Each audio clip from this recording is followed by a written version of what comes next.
यस्य बोधोदय तावत् स्वप्नवत् भवति भ्रमा तस्मै सुखे रूपाय नमः शांताय तेजसे।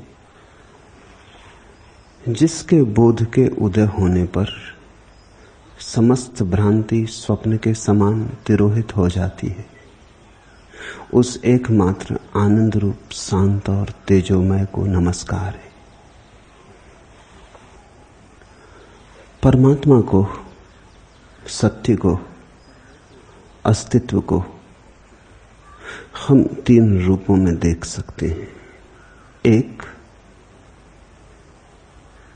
तू के रूप में, जैसा भक्त देखता है, स्वयं को मिटाता, मैं को गिराता और परमात्मा को पुकारता।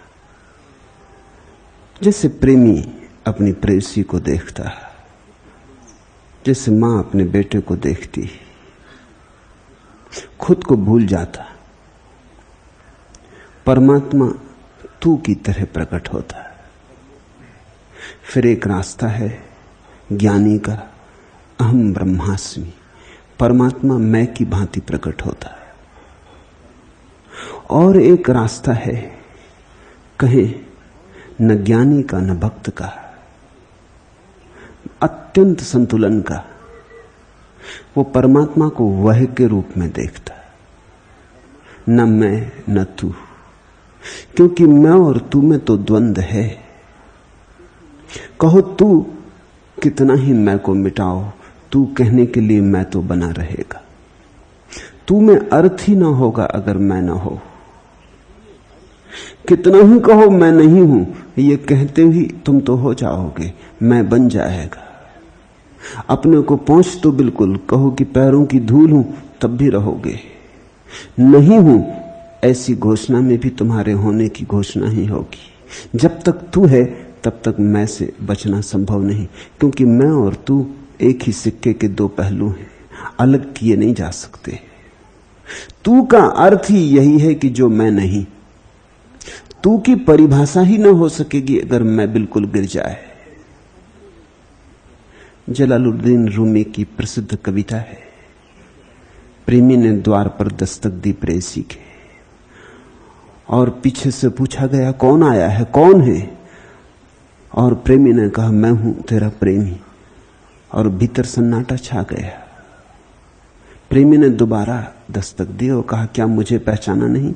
मेरी आवाज, मेरे पदचाप पहचाने नहीं? मैं हूं तेरा प्रेमी। प्रेयसी ने कहा सब पहचान गई, लेकिन यह घर बहुत छोटा है। प्रेम का घर बड़ा छोटा है, इसमें दो ना समा सकेंगे, इसमें एक ही समा सकता है। कबीर ने कहा है ना, प्रेम गली अति सांकरी, ताम दो न समा है। और जलालुद्दीन अपनी कविता में कहता है कि प्रेमी चला गया। ये सूफियों की बड़ी मूलभूत धारणा है, प्रेमी चला गया। उसने वर्षों मेहनत की, चांद आए गए, सूरज उगे डूबे, उसने सब फिक्र छोड़ दी, उसने अपने मैं को बिल्कुल मिटा डाला। फिर आया वर्षों के बाद, द्वार पर दस्तक दी, वही प्रश्न कौन है? इस बार उसने कहा तू ही है और कोई नहीं। और रूमी कहता है द्वार खुल गए। अगर मुझसे पूछो तो मैं कहूंगा द्वार भी खुलने नहीं चाहिए। अगर उपनिषदों से पूछो तो उपनिषद भी कहेंगे द्वार भी खुलने नहीं चाहिए, जरा जल्दी खुल गए। ये कविता थोड़ी और आगे जानी चाहिए, क्योंकि जब प्रेमी ने कहा तू ही है, तब कितना ही अप्रगट सही, लेकिन मैं तो हो गया। नहीं तो तू कौन कहेगा? सन्नाटा नहीं है अभी तू की आवाज उठती तो तू की आवाज बिना मैं के तो उठ सकती नहीं। कहीं छिपा मैं मौजूद है, किसने दिया उत्तर? अगर जलालुद्दीन रूमी कहीं मुझे मिल जाए तो उससे कहूंगा कविता पूरी कर दो, ये अधूरी है। अगर मुझे कविता पूरा करना हो तो मैं कहूंगा प्रेयसी ने फिर कहा वही, इस घर में दो ना समा सकेंगे। ये घर बड़ा सकरा है। माना कि तुम अब अप्रगट होके आए हो लेकिन अभी भी तुम हो, छिप के आए हो मगर अब भी तुम हो, पर्दा करके आए हो, पर्दे की ओट में आए हो मगर अब भी तुम हो, घूंघट डाल के आए हो मगर अब भी तुम हो। बुरके से धोखा ना होगा। और मैं कहूंगा प्रेमी फिर वापस चला गया और तीसरी बार आता ही नहीं, क्योंकि कैसे आएगा? आने के लिए तो मैं चाहिए। तीसरी बार तो प्रेमी आता नहीं, प्रेयसी उसे खोजने जाती। जिस दिन उसका मैं बिल्कुल मिट जाता। तो मैं तुमसे कहता हूं, परमात्मा को पाने तुम्हें जाने की जरूरत नहीं है। तुम अगर बिल्कुल ना हो जाओ तो परमात्मा आता है। आना ही चाहिए। तुमने शर्त पूरी कर दी। तुम जाओगे भी खोजने कहां? तुम किसे खोजोगे? तुम जब तक खोजोगे तुम रहोगे। खोजने वाले में तो मैं छिपा ही रहेगा, खोजी तो रहेगा। और जब तक तुम खोजोगे तुम्हारी नजर रहेगी। किसको खोजोगे? तुम्हारी कोई धारणा रहेगी, तुम्हारा कोई मन में छिपा हुआ भाव रहेगा। तुम वही तो खोजोगे ना जो तुम खोज सकते हो। परमात्मा को कैसे खोजोगे? तुम्हारी धारणा का परमात्मा होगा।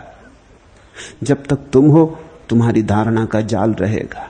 और अगर कभी तुम्हें कोई परमात्मा मिल भी जाए तो वो तुम्हारा स्वप्न ही होगा। इसलिए हिंदू कृष्ण से मिल जाएगा, ईसाई क्राइस्ट के दर्शन कर लेगा, बौद्ध बुद्ध की प्रतिमा के सामने खड़ा होते होते धीरे धीरे एक दिन अंतर प्रतिमा पैदा कर लेगा। वो कल्पना का ही जाल है, भावना मात्रम, भावना से ज्यादा कुछ भी नहीं। बड़ी प्यारी भावना है लेकिन है तो भावना ही, है तो अपनी ही कल्पना का विस्तार, है तो आत्मसम्मोहन ही, ऑटो हिप्नोसिस, इससे ज्यादा नहीं। सुंदर है, शुभ है, प्रीतिकर है, फिर भी सत्य नहीं। सत्य ना तो सुंदर है ना असुंदर, सत्य ना तो कड़वा है ना मीठा, सत्य ना तो फूल है ना कांटा, सत्य तो द्वंद्व के अतीत है। तो सत्य ना तो मैं है ना तू, सत्य तो वह है। इसलिए उपनिषद कहते हैं तत्वमसि श्वेत केतु। हे श्वेत केतु, तू वह है।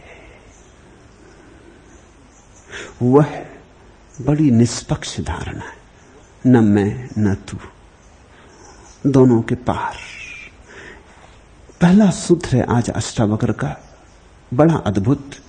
यस्य बोधोदय, जिसके उदय से। नहीं कहा प्रभु के उदय से, क्योंकि प्रभु कहो तो तू आ जाता।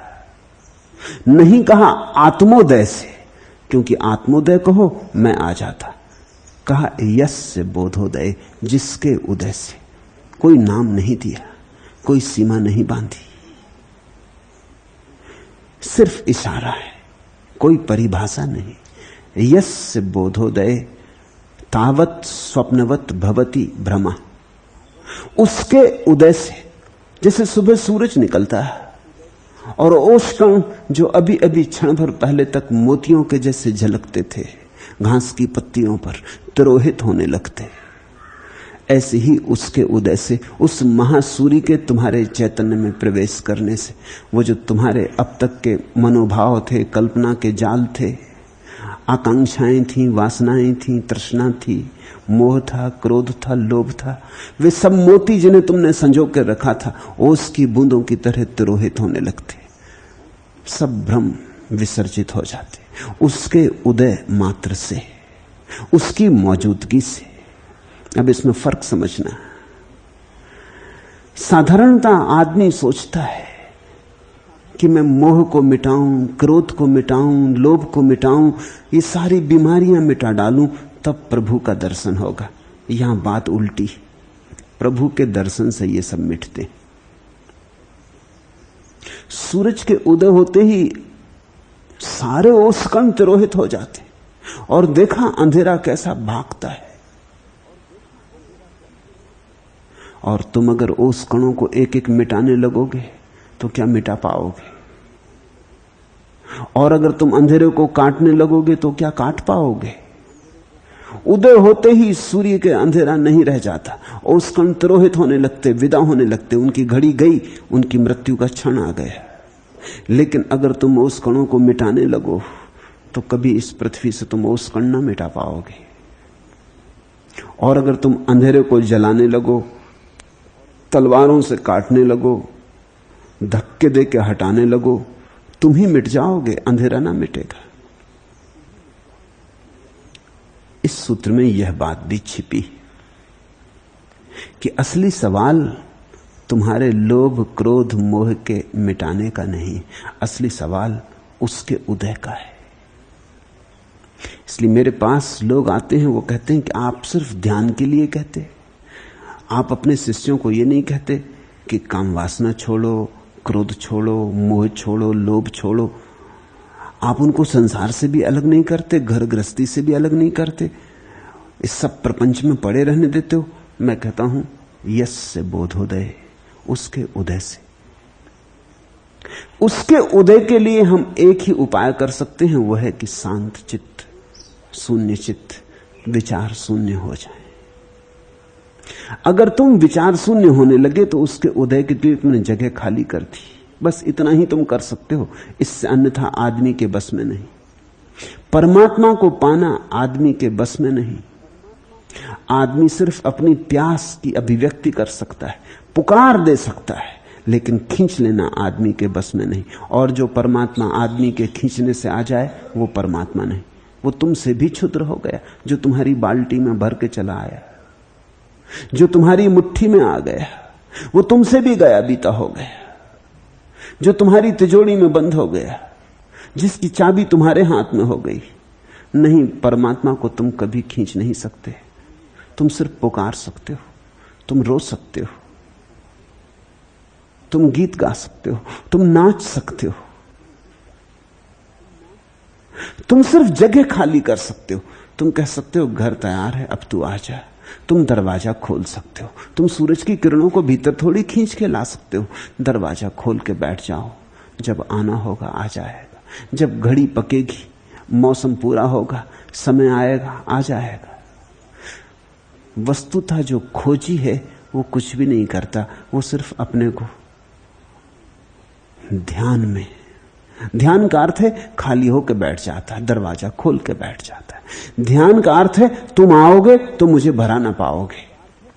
तुमने अगर द्वार पे दस्तक दी तो मैं सुन लूंगा, मैं अपने विचारों में उलझा ना रहूंगा। नहीं तो बहुत बार होता है द्वार पर वो दस्तक देता, शायद रोज ही देता ही होगा, क्योंकि तुम ही तो उसे नहीं खोज रहे, वह भी तुम्हें खोज रहा है। ये खेल एक तरफा नहीं है, ये आग एक तरफा लगी नहीं है, ये दोनों तरफ लगी है, तो ही तो मजा है।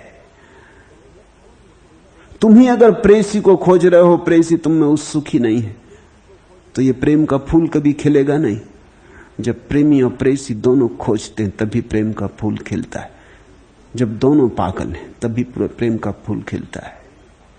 परमात्मा भी तुम्हें खोज रहा है, आता भी है। रविन्द्रनाथ का एक गीत है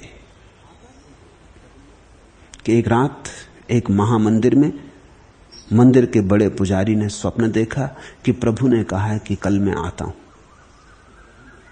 पुजारी को भरोसा ना आया। पुजारी तो जगत में सबसे ज्यादा नास्तिक होते हैं, क्योंकि धंधे के भीतरी राज उनको मालूम होते हैं, वो आस्तिक हो नहीं सकते। आस्तिकता तो उनके लिए शोषण का उपाय है। तुम कभी किसी वैज्ञानिक को तो आस्तिक पा सकते हो, शायद कभी किसी कवि में तुम्हें झलक मिल जाए आस्तिकता की। कभी कभी ऐसा भी हो सकता है कि कोई दार्शनिक भी अपने ऊहापोह से उठ के एक दफा आंख खोले और आकाश की तरफ देखे, लेकिन पुरोहित नहीं, क्योंकि पुरोहित को तो पता ही सब जाल है, वो तो जाल के भीतर बैठा है। ऐसा ही समझो कि मदारी सबको धोखा दे देता, अपने को थोड़ी धोखा दे सकता है। वो तो जानता है कि कहां छिपा रखी है चीज और कैसे निकलती है। वो तो जानता है कि पत्थर की मूर्ति बाजार से खरीद लाए। वो तो जानता है कि रात चूहे भी चढ़ जाते हैं इस मूर्ति के ऊपर, वो मूर्ति कुछ नहीं कर पाती। और भोग वगैरह कितना ही लगाओ, ये मूर्ति कुछ लेती नहीं, खुद ही ले जाता है सब भोग। पैसे इस पे चढ़ते हैं, पहुंचते उसकी जेब में। वो सब जानता है कि खेल क्या है। उस बड़े पुजारी को सपना तो आया, लेकिन भरोसा ना आया। शायद परमात्मा ने सपने में दस्तक दी। लेकिन डरा भी, भयभीत भी हुआ कि कहीं ऐसा ना हो कि आ ही जाए। कभी आया न था, मंदिर हजारों वर्ष पुराना था, बड़ी प्रतिष्ठा का था, 100 तो पुजारी थे मंदिर में। तो थोड़ा बेचैन भी हुआ। बेचैनी दो तरह की थी, किसी को कहे, पुजारियों को कहे तो वो हंसेंगे, क्योंकि वो भी जानते हैं कि कभी आया कि कभी गया, सब बकवास है। लेकिन अगर ना कहे और कहीं आ जाए तो फिर मैं ही फंसूंगा मुसीबत में। इसलिए दोपहर होते होते उसने बात खोल दी। उसने सब पुजारियों को इकट्ठा किया, कहा कि मुझे भरोसा तो नहीं आता, भरोसे की बात भी नहीं है, सपना ही है, लेकिन तुम्हें कह दूं कि रात मैंने सपना देखा कि वो कहता है कि मैं आ रहा हूं, कल तैयारी कर रखना। पुजारी पहले तो हंसे, उन्होंने कहा पागल हो गए हैं आप, बुढ़ापे में दिमाग खराब हुआ। जिंदगी हो गई पूजा करते, हमारे बाप दादे भी करते रहे, उनके बाप दादे भी यही करते थे। सदियों पुराना ये मंदिर है, कभी परमात्मा आया नहीं, और आज अचानक बिना किसी कारण के अकारण। लेकिन फिर वो भी चिंतित हुए, तो बड़े पुजारी ने कहा अब तुम सोच लो, फिर जिम्मेवारी तुम्हारी रही, अगर आ जाए तो मुझे जिम्मेवार मत ठहराना। तब वो भी डरे। उन्होंने कहा हर्ज भी क्या है, हम तैयारी कर लें, ना आया तो चलेगा, मंदिर साफ सुथरा हो जाएगा, और भोग जो हम बनाएंगे जैसा रोज हम बनाते हैं आज भी बना लें, लगाएंगे तो हम ही, आने वाला तो कोई है नहीं, तो ठीक है चलो एक उत्सव हो जाएगा।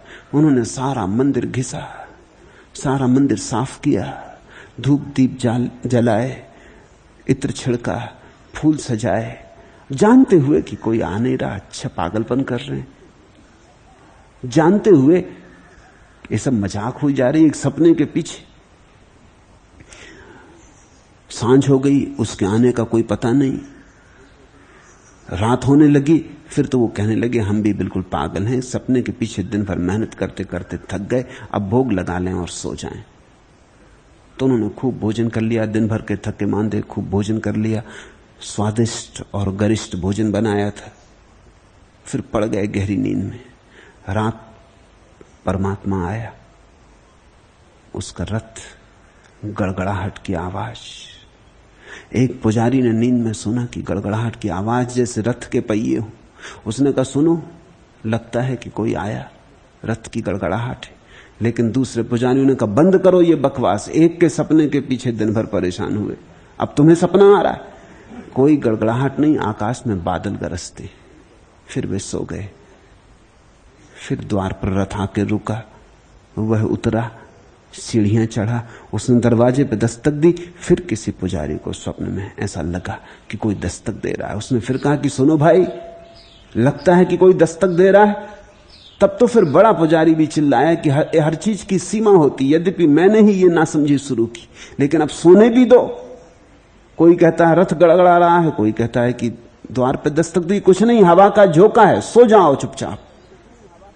सुबह जब वे उठे, द्वार पर जब वे गए, रथ आया था, रथ के चिन्ह थे, कोई सीढ़ियां चढ़ा था, किसी के पैरों के चिन्ह थे, किसी ने द्वार पे दस्तक दी थी, किसी के हाथ की छाप थी। तब वे बहुत रोने लगे। रविन्द्रनाथ की कविता का शीर्षक है अवसर चूक गया। शायद प्रभु आता भी है। ये कविता कविता नहीं, गहरी सूझ है इसमें, लेकिन तुम कुछ व्याख्या कर लेते हो, तुम्हारा मन कुछ व्याख्या कर लेता है, तुम्हारा मन तुम्हें कुछ उत्तर दे देता है। तुम इतने भरे हो, तुम्हारे भीतर इतने विचारों का जाल है कि उस जाल को पार करके कोई सत्य तुम तक पहुंच नहीं पाता।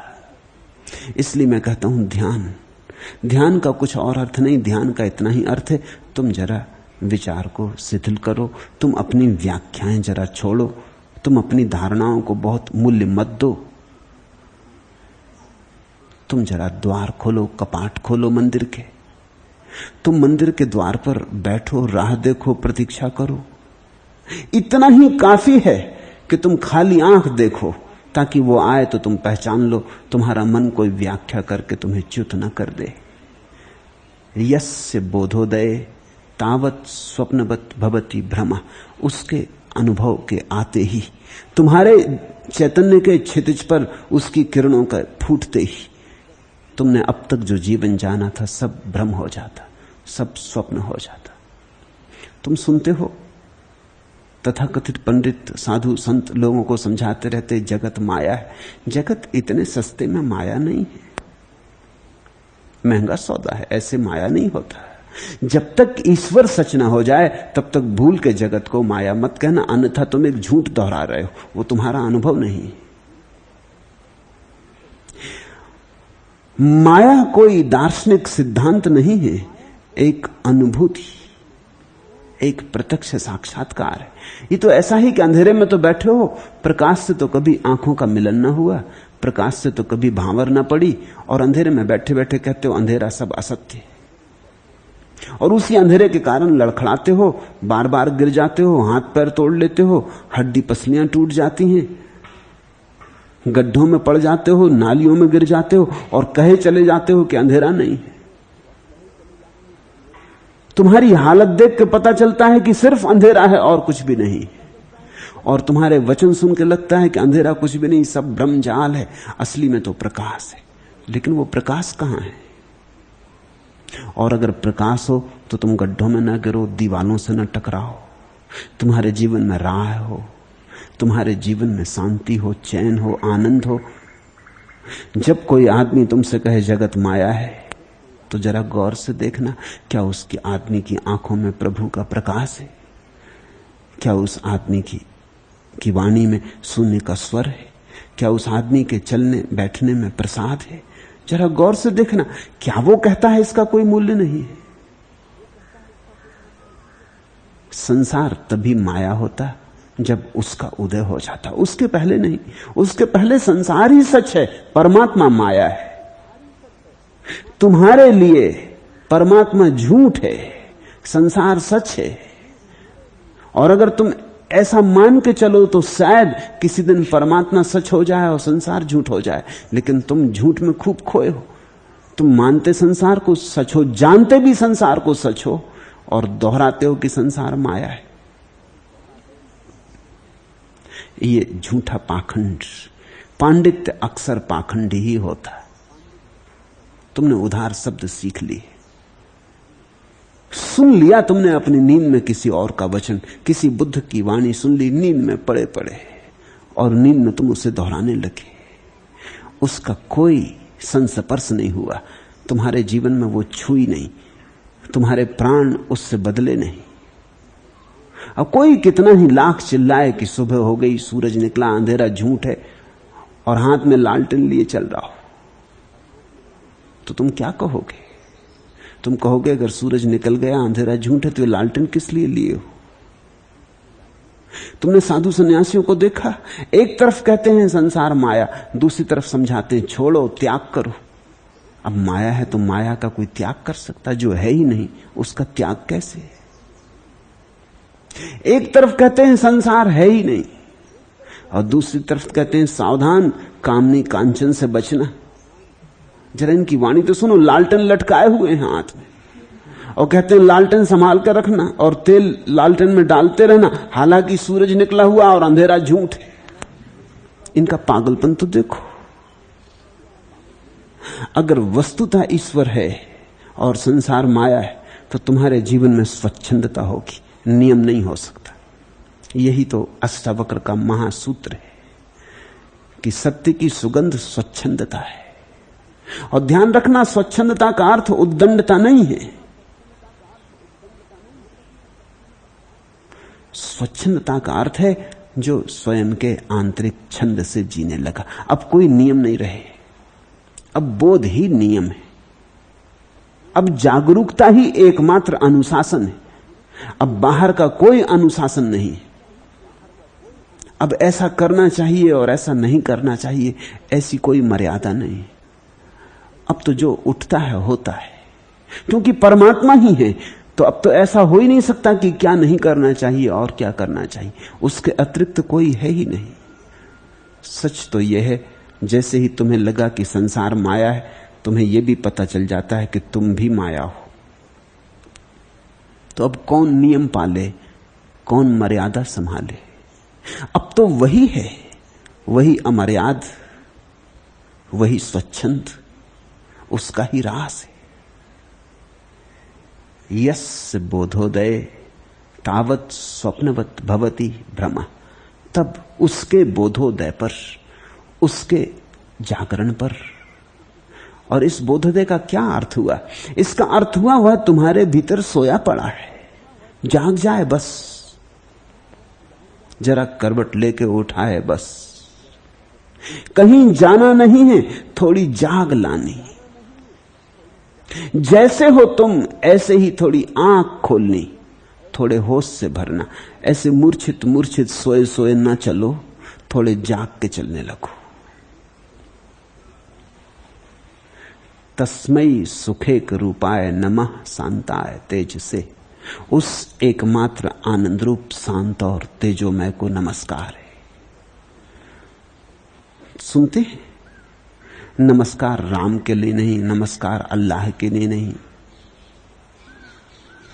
नमस्कार उस तेजो में आनंद रूप शांति धर्मा के लिए, नमस्कार उस बोध के लिए, नमस्कार उस सूर्य के लिए जिसके प्रकट होते ही सब अंधकार तिरोहित हो जाता है।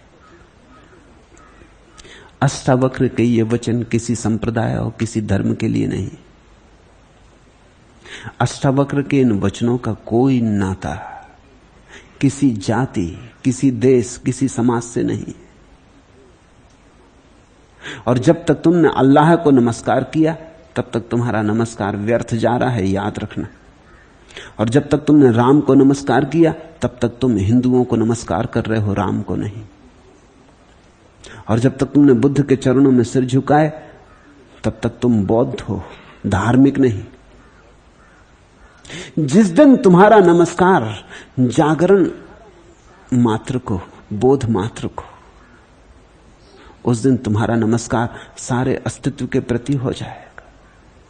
उस दिन तुम्हारे ऊपर किसी मंदिर, मस्जिद, गुरुद्वारे की कोई सीमा न रह जाएगी। उस असीम को नमस्कार करते ही तुम भी असीम हो जाओगे। होना भी ऐसा ही चाहिए। असीम को नमस्कार करो और तुम सीमित रह जाओ तो नमस्कार व्यर्थ गया। नमस्कार का अर्थ क्या होता है? नमस्कार का अर्थ होता है झुक जाना, नमन, लीन हो जाना, अपने को डुबा देना। नमस्कार का अर्थ वही होता है जो अगर तुम नदी के साथ भागते हुए जाओ और जब नदी सागर में गिरती वहां जो घटता है उसे देखो गौर से। नदी नमस्कार कर रही सागर को, सागर में लीन हुई जा रही। अगर नमस्कार के बाद तुम बच रहे तो नमस्कार नहीं, तो तुमने धोखा कर दिया, तो तुमने औपचारिक जयराम जी कर ली।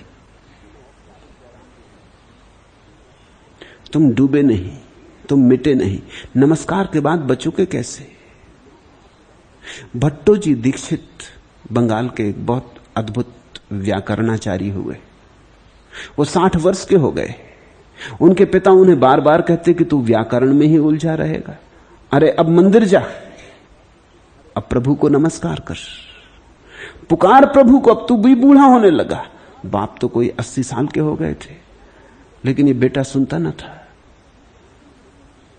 ये सुन लेता, हंस देता, टाल जाता। लेकिन एक दिन बाप ने कहा कि सुन, अब मुझे लगता है कि मेरी आखिरी घड़ी करीब आ रही और मेरे मन में एक दुख रह जाएगा कि तू मेरे देखते देखते कभी मंदिर ना गया, तूने कभी प्रभु का स्मरण ना किया। छोड़िए बकवासी, व्याकरण में क्या रखा है, इस लिखने पढ़ने में क्या धरा, तू प्रभु को तो याद कर। भट्टो जी दीक्षित ने कहा कि अब आप मानते नहीं तो मुझे आपसे कहना पड़े। आपको मैं भी देख रहा हूं वर्षों से मंदिर जाते, लेकिन मैंने अभी तक देखा नहीं कि आपने नमस्कार किया हो, क्योंकि आप रोज वैसे के वैसे वापस लौट आते। नमस्कार के बाद कोई वापस लौटता है? वैसा का वैसा वापस लौटता है। पहले तो वापस ही नहीं लौटना चाहिए अगर नमस्कार हो गया, और अगर लौटो भी तो कुछ दूसरा होकर लौटना चाहिए। 40-50 साल से तो मुझे भी याद है, जब से मैंने होश संभाला है आपको देख रहा हूं सुबह शाम मंदिर जाते, मगर कोई क्रांति की किरण नहीं दिखी। तो मैंने सोचा ऐसा नमस्कार मैं भी करके क्या कर लूंगा। मेरे पिता कुछ न कर पाए तो मैं क्या कर लूंगा। जाऊंगा एक दिन, लेकिन तुमसे कह देता हूं बस एक बार याद करूंगा, और आप तो जानते हैं मैं व्याकरण के पीछे पागल हूं। तो उसने कहा कि राम राम क्या कहना, एक बार रामा, बहुवचन कह देंगे, खत्म हुआ। बार बार राम राम राम राम राम राम कहते रहना जिंदगी भर। एक वचन कहने से क्या सार है? बहुवचन में एक दफा कह देंगे, समझ लेगा, समझ लेगा, नहीं समझा, बात खत्म हो गई, दोबारा कुछ कहने को बचा नहीं। और कहते हैं वो गया, और एक बार रामा कहा और वहीं गिर गया। उड़ गए प्राण पखेरु।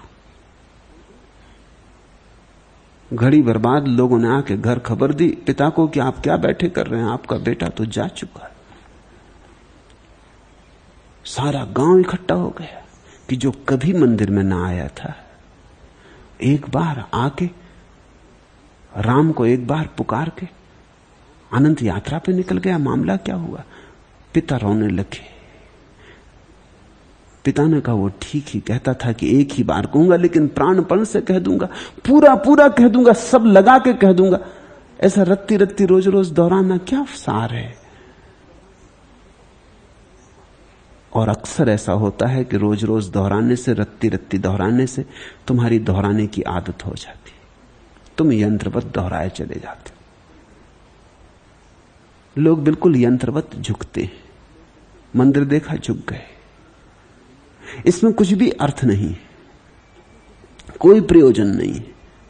बचपन से बंधी एक यांत्रिक आदत है। हिंदू मंदिर आ गया, झुक गए, जैन मंदिर आ गया, झुक गए। मैं एक यात्रा पर था और एक दिगंबर जैन महिला मेरे साथ यात्रा पर थी। उसने कसम खा रखी थी कि जब तक वो मंदिर में जाके नमस्कार न कर ले महावीर को, तब तक भोजन न करेगी। बड़ी झंझट खड़ी होती। सभी गांवों में जैन मंदिर नहीं भी है।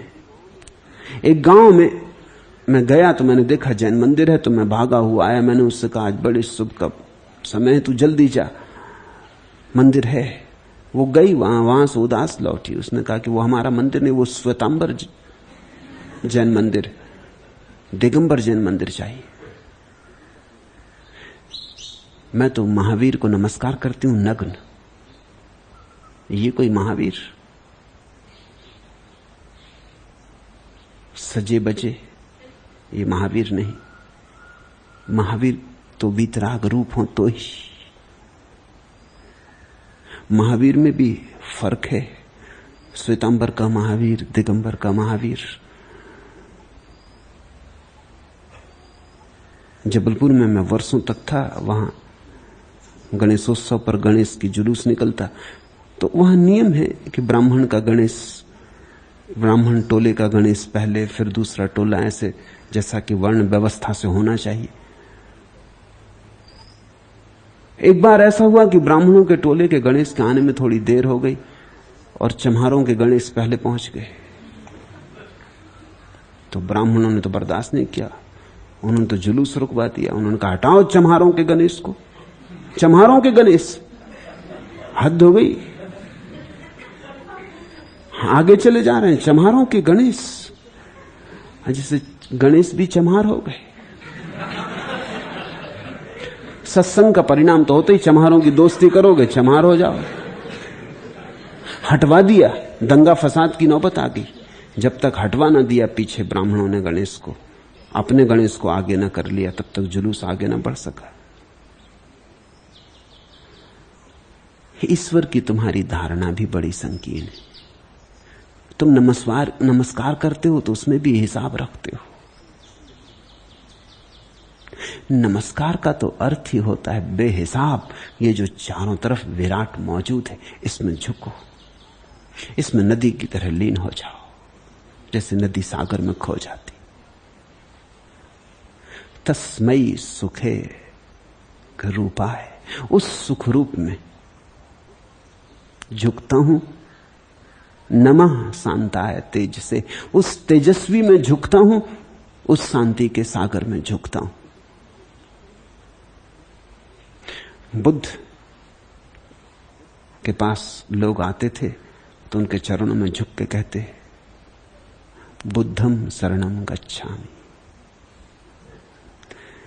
किसी ने बुद्ध से पूछा कि आप तो कहते हैं कि किसी के चरण में मत झुको, लेकिन लोग आपके चरणों में झुकते हैं, कहते हैं बुद्धम शरणम गच्छामि। आप रोकते नहीं, तो बुद्ध ने कहा मैं रोकने वाला कौन? वो मेरी शरण थोड़ी झुकते, बुद्ध की शरण झुकते। बुद्धत्व कुछ मुझ में सीमित थोड़ी। बुद्धत्व यानी जागरण की दशा। मुझसे पहले हजारों बुद्ध हुए हैं, मेरे बाद हजारों बुद्ध होंगे। जो आज बुद्ध नहीं है वो भी बुद्धत्व को तो भीतर संभाले हुए, किसी दिन प्रकट होगा। अभी बीज हैं, कभी वृक्ष बनेंगे। अभी कली हैं, कभी फूल बनेंगे। अभी छुपे हैं, कभी प्रकट हो जाएंगे। बुद्धम शरणम गच्छामि, वे बुद्ध की शरण जाते। उसका अर्थ ये नहीं कि मेरी शरण जाते। मैं कौन? अगर मेरी शरण जाते तो गलत जाते, अगर बुद्धत्व की शरण जाते तो ठीक जाते। मैं रोकने वाला कौन? मैं बीच में आने वाला कौन? नमन तुम्हारा उसके प्रति हो, प्रकाश रूप,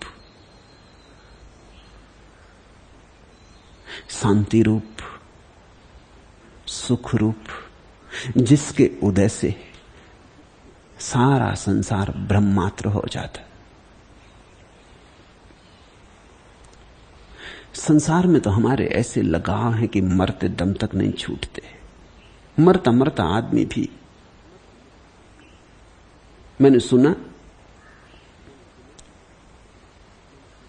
एक सेठ नदी में डूब रहा था। एक गरीब भिखमंगे ने दौड़ के बचाया।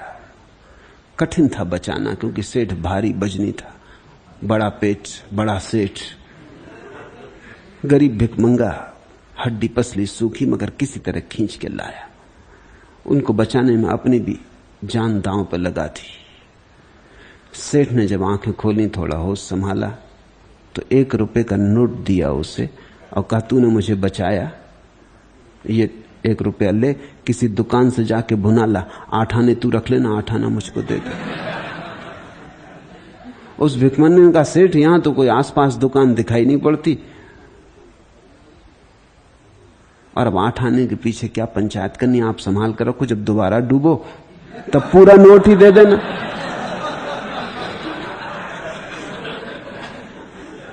आदमी मरते दम तक भी पकड़ता है,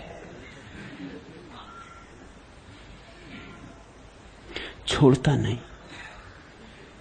स्वाभाविक है एक अर्थ में, क्योंकि जिसमें हम मूल्य मानते हैं उसको पकड़ते। हमारा सारा मूल्य धन में, पद में, प्रतिष्ठा में। चूंकि हमने मूल्य सब वहां रख दिया, हमारा परमात्मा धन में, तो हम धन को पकड़ते। हमारा परमात्मा पद में है तो हम पद को पकड़ते। जहां तुमने परमात्मा को मान लिया उसी को तुम पकड़ते हो। तुमने संसार में परमात्मा को मान लिया, परमात्मा यानी सुख। तुमने ये परिभाषा तो बहुत सुनी कि लोग कहते हैं ब्रह्म जो है, परमात्मा जो है सच्चिदानंद रूप, आनंद रूप। लेकिन तुम उल्टी तरफ से भी सोचो, जहां तुम आनंद मान लेते हो वहीं तुम्हें परमात्मा के दर्शन होने लगते हैं। धन में मान लिया तो धन में होने लगे, फिर तुम धन के दीवाने हो जाते हो, फिर तुम धन की पूजा करते। देखते ना, दिवाली आती लोग धन की पूजा करते। धन का उपयोग तक भी ठीक था, कम से कम पूजा तो मत करो। वो कहते हैं लक्ष्मी पूजा कर रहे हैं। धन की पूजा, इसका अर्थ क्या हुआ? इसका अर्थ हुआ कि धन परमात्मा हो गया। अब तो धन की पूजा भी हो रही, धन का उपयोग करते। धन साधन था, उपयोगी था। मैं ये नहीं कहता कि धन उपयोगी नहीं, धन बड़ा उपयोगी है, विनिमय का माध्यम है, 1000 सुविधाएं उससे आती। लेकिन पूजा तो तुमने फिर धन में परमात्मा को देखना शुरू कर दिया। फिर तो रुपया जो है रुपया ना रहा, प्रभु की प्रतिमा हो गई। अब तुम इसकी पूजा कर रहे, इसको नमन कर रहे। लोग जिस चीज को नमन करें, ख्याल करना कि वही उनका परमात्मा है। राजनेता गांव में आ जाए तो लाखों लोग इकट्ठे हो जाते। ये नमन किस लिए हो रहा? पद में पूजा है, पद में परमात्मा दिखाई पड़ता है, जिसके पास ताकत है। यही राजनेता कल पद पर न रह जाएगा तो स्टेशन पर लेने कुत्ते भी नहीं जाते। आदमी की तो बात छोड़ो, खुद का कुत्ता भी पूंछ नहीं हिलाएगा कि छोड़ो भी, जब थे। और लोग सलाह देने आते हैं कि अब छोड़ो भी अकड़, अब रस्सी जल गई, अकड़ रह गई, अब है ही क्या पास में। लेकिन अगर राजनेता पद पर है या संभावना भी हो कि कल पद पर हो सकता है, तो भीड़ इकट्ठी। तुम्हारा परमात्मा पद में है। बुद्ध एक गांव में आए। उस गांव के राजा से उस गांव के मंत्री ने कहा कि बुद्ध आते हैं, हम उनके स्वागत को चलें। राजा अकड़ीला था, उसने कहा हम क्यों जाएं, है क्या बुद्ध के पास, भिखारी ही है ना आखिर, और मैं कोई उनसे पीछे तो हूं नहीं, तो मैं जाऊं क्यों, आना होगा खुद आ जाएंगे महल, मिलना होगा खुद मिल जाएंगे। उस मंत्री ने कहा तू मेरा इस्तीफा ले। वो मंत्री बड़ा उपयोग का था, उसके हाथ में सारी कुंजियां थी राज्य की।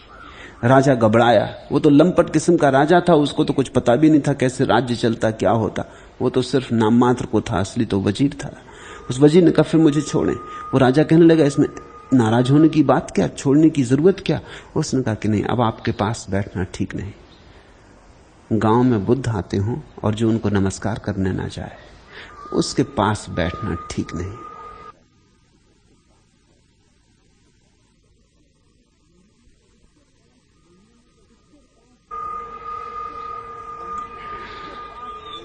इसके पास रहने में तो खतरा है, ये तो बीमारी लगने का डर है। मैं अब आपके पास रुक नहीं सकता, अब आप चाहे चलो भी तो भी नहीं रुक सकता। याद रखना कि बुद्ध के पास ये राज्य था और उन्होंने छोड़ दिया। तुम्हारी अभी भी छोड़ने की हिम्मत नहीं पड़ी, वो तुमसे आगे। ये बुद्ध का भिकमंगापन साधारण भिकमंगापन नहीं, ये बुद्ध का भिकमंगापन बड़ा समृद्ध है, साम्राज्यों से ऊपर है, सम्राटों से पार है। और अगर तुम यहां नमन करने को नहीं जाते तो तुम्हारे जीवन में फिर नमन कहां से आएगा। और जिसके जीवन में नमन नहीं है, नमस्कार नहीं, उसके पास रुकना ठीक नहीं, क्योंकि उसके जीवन में सिवाय अहंकार के जहर के और कुछ भी नहीं हो सकता। नमस्कार तो अमृत है।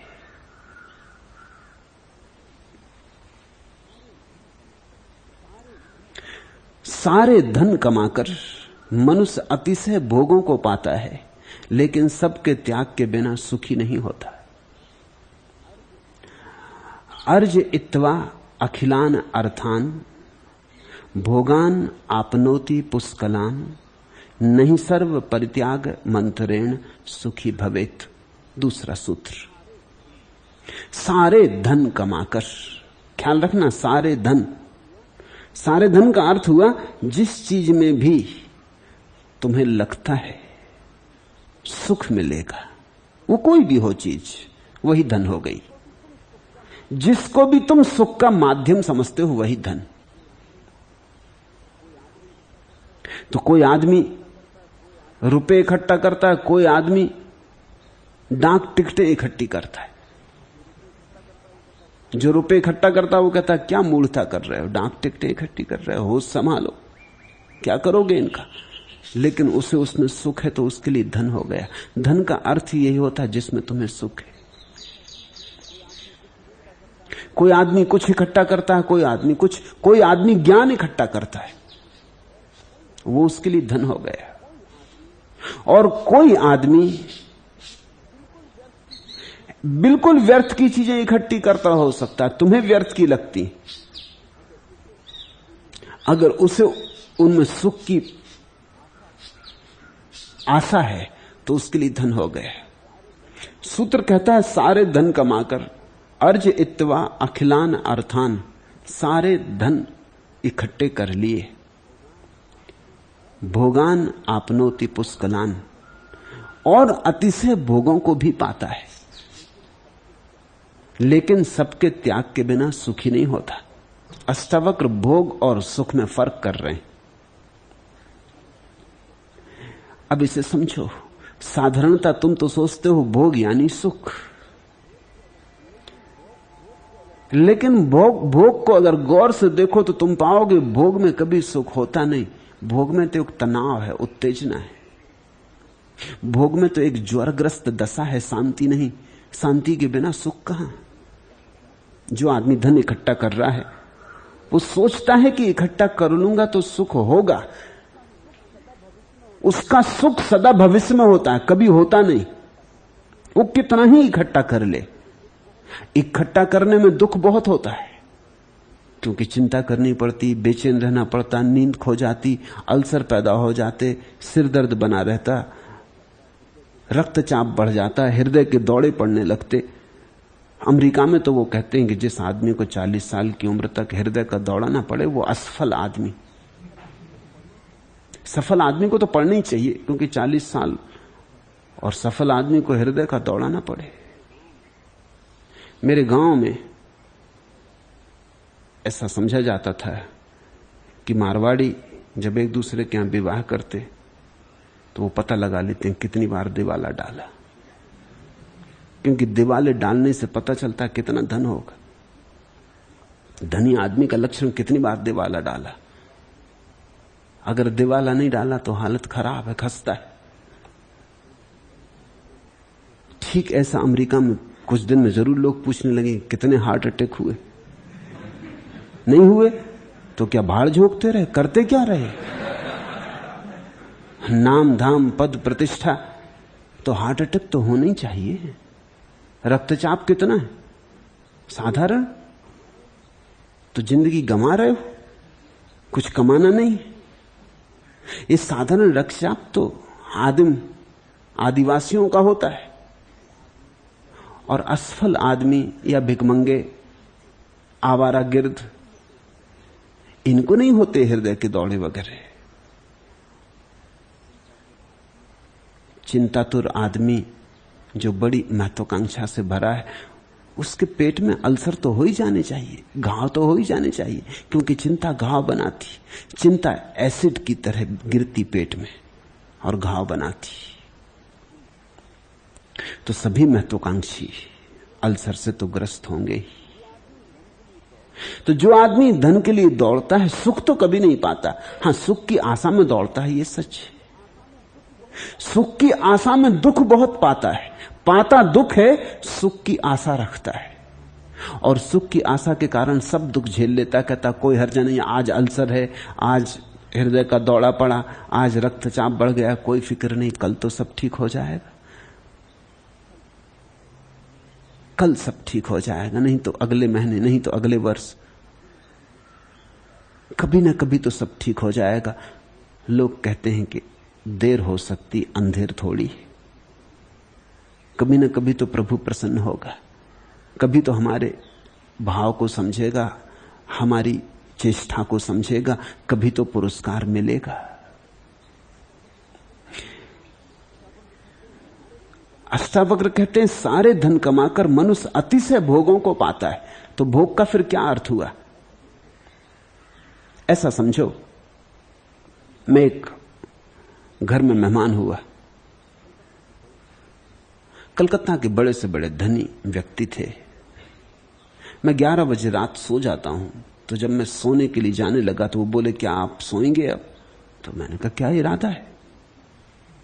उन्होंने कहा नहीं, मुझे तो नींद ही नहीं आती, तो मैं तो सोचता था कुछ और देर बैठेंगे, बात करेंगे।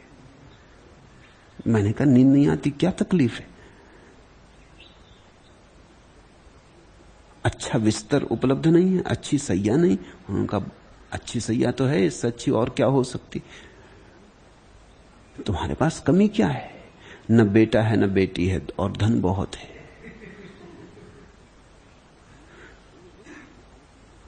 तुमने देखा कि अक्सर धनियों को बेटे बेटी भी गोद लेने पड़ते। जीवन ऊर्जा इस तरह विकृत हो जाती,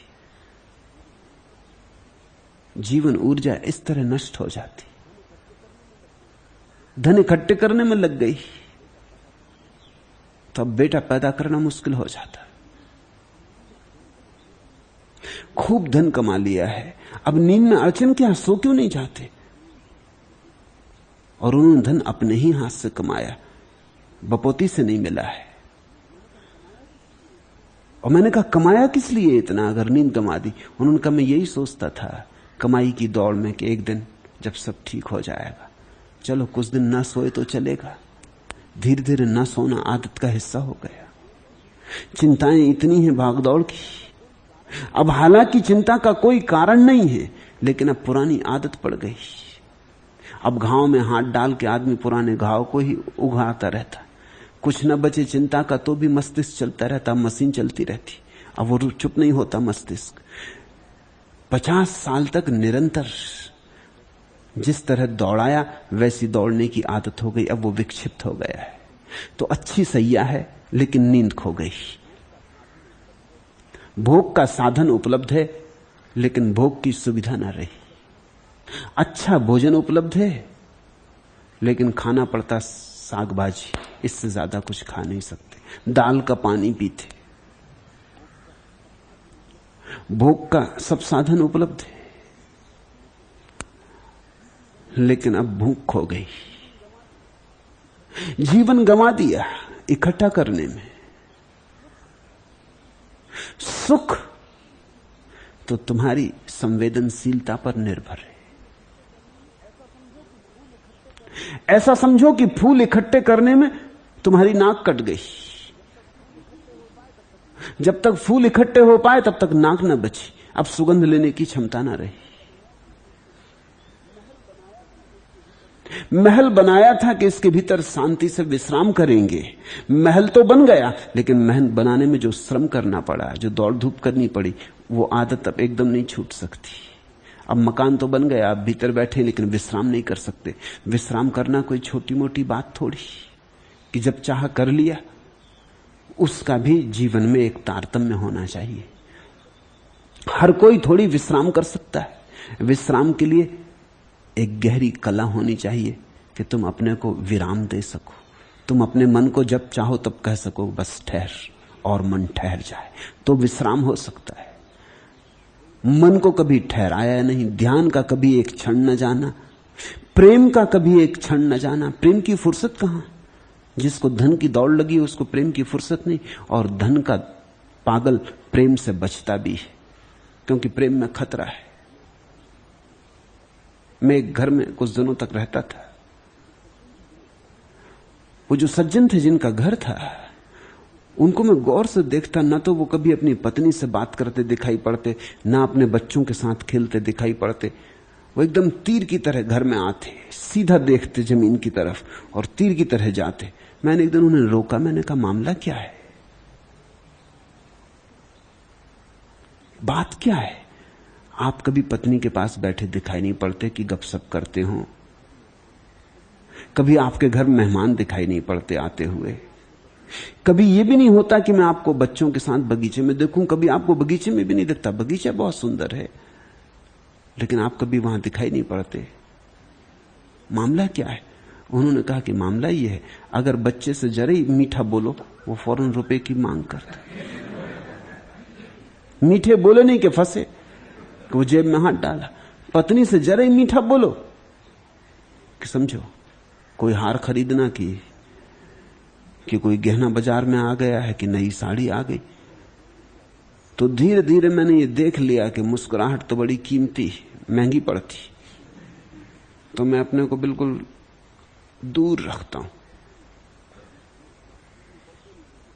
मैं बातचीत में पढ़ते नहीं, क्योंकि बातचीत में पढ़ने का मतलब उलझाव है। अब ये आदमी धन कमा रहा है लेकिन प्रेम इसके जीवन से खो गया। जो अपने बेटे से बोल नहीं सकता पास बैठ के, घड़ी दो घड़ी बाप और बेटे के बीच चर्चा नहीं हो सकती दिल खोल के, क्योंकि डर है इसे कि बेटा जेब में हाथ डाल देगा। जो अपनी पत्नी के पास बैठ के बात नहीं करता, भयभीत है कि जब भी कुछ कहो महंगा पड़ जाता है। जो हमेशा सख्त और तना रहता है, ये इसकी सुरक्षा का उपाय है। धन तो इकट्ठा हो जाएगा लेकिन जिस जीवन से प्रेम खो गया वहां सुख कहां? तो हम करीब करीब साधन तो इकट्ठे कर लेते हैं, साध्य खो जाता है। और फिर जब सुख नहीं मिलता तो लोग बड़े हैरान होते हैं। वो कहते हैं सब तो है और सुख क्यों नहीं? सुख का कोई संबंध धन से नहीं है। सुख का संबंध जीवन की किन्हीं और गहराइयों से। तुम्हारी क्षमताएं प्रखर होनी चाहिए, तुम्हारा बोध गहरा होना चाहिए, जीने की कला आनी चाहिए। तब कभी रूखी रोटी में भी इतना स्वाद हो सकता है, नहीं तो मिष्ठान भी, बहुमूल्य से बहुमूल्य भोजन भी व्यर्थ है। कभी रूखी सूखी रोटी भी ऐसी तृप्ति दे सकती है, लेकिन तृप्ति की कला आनी चाहिए। वह बड़ी और बात, धन के इकट्ठे करने से उसका कोई संबंध नहीं।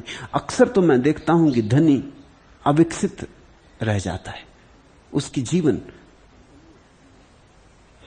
की कलियां खिल नहीं पाती, पखुड़ियां खिल नहीं पाती। एक ही दिशा में दौड़ने के कारण वो करीब करीब और सब दिशाओं के प्रति अंधा हो जाता है। वो हर चीज में धन ही देखता है। मेरे पास लोग आते हैं, वो कहते हैं कि ध्यान तो करें, लेकिन ध्यान से फायदा क्या है? सुन रहे हैं उनका प्रश्न? वो सोचते हैं ध्यान से भी कुछ बैंक बैलेंस बढ़े, फायदा, लाभ, इससे होगा क्या?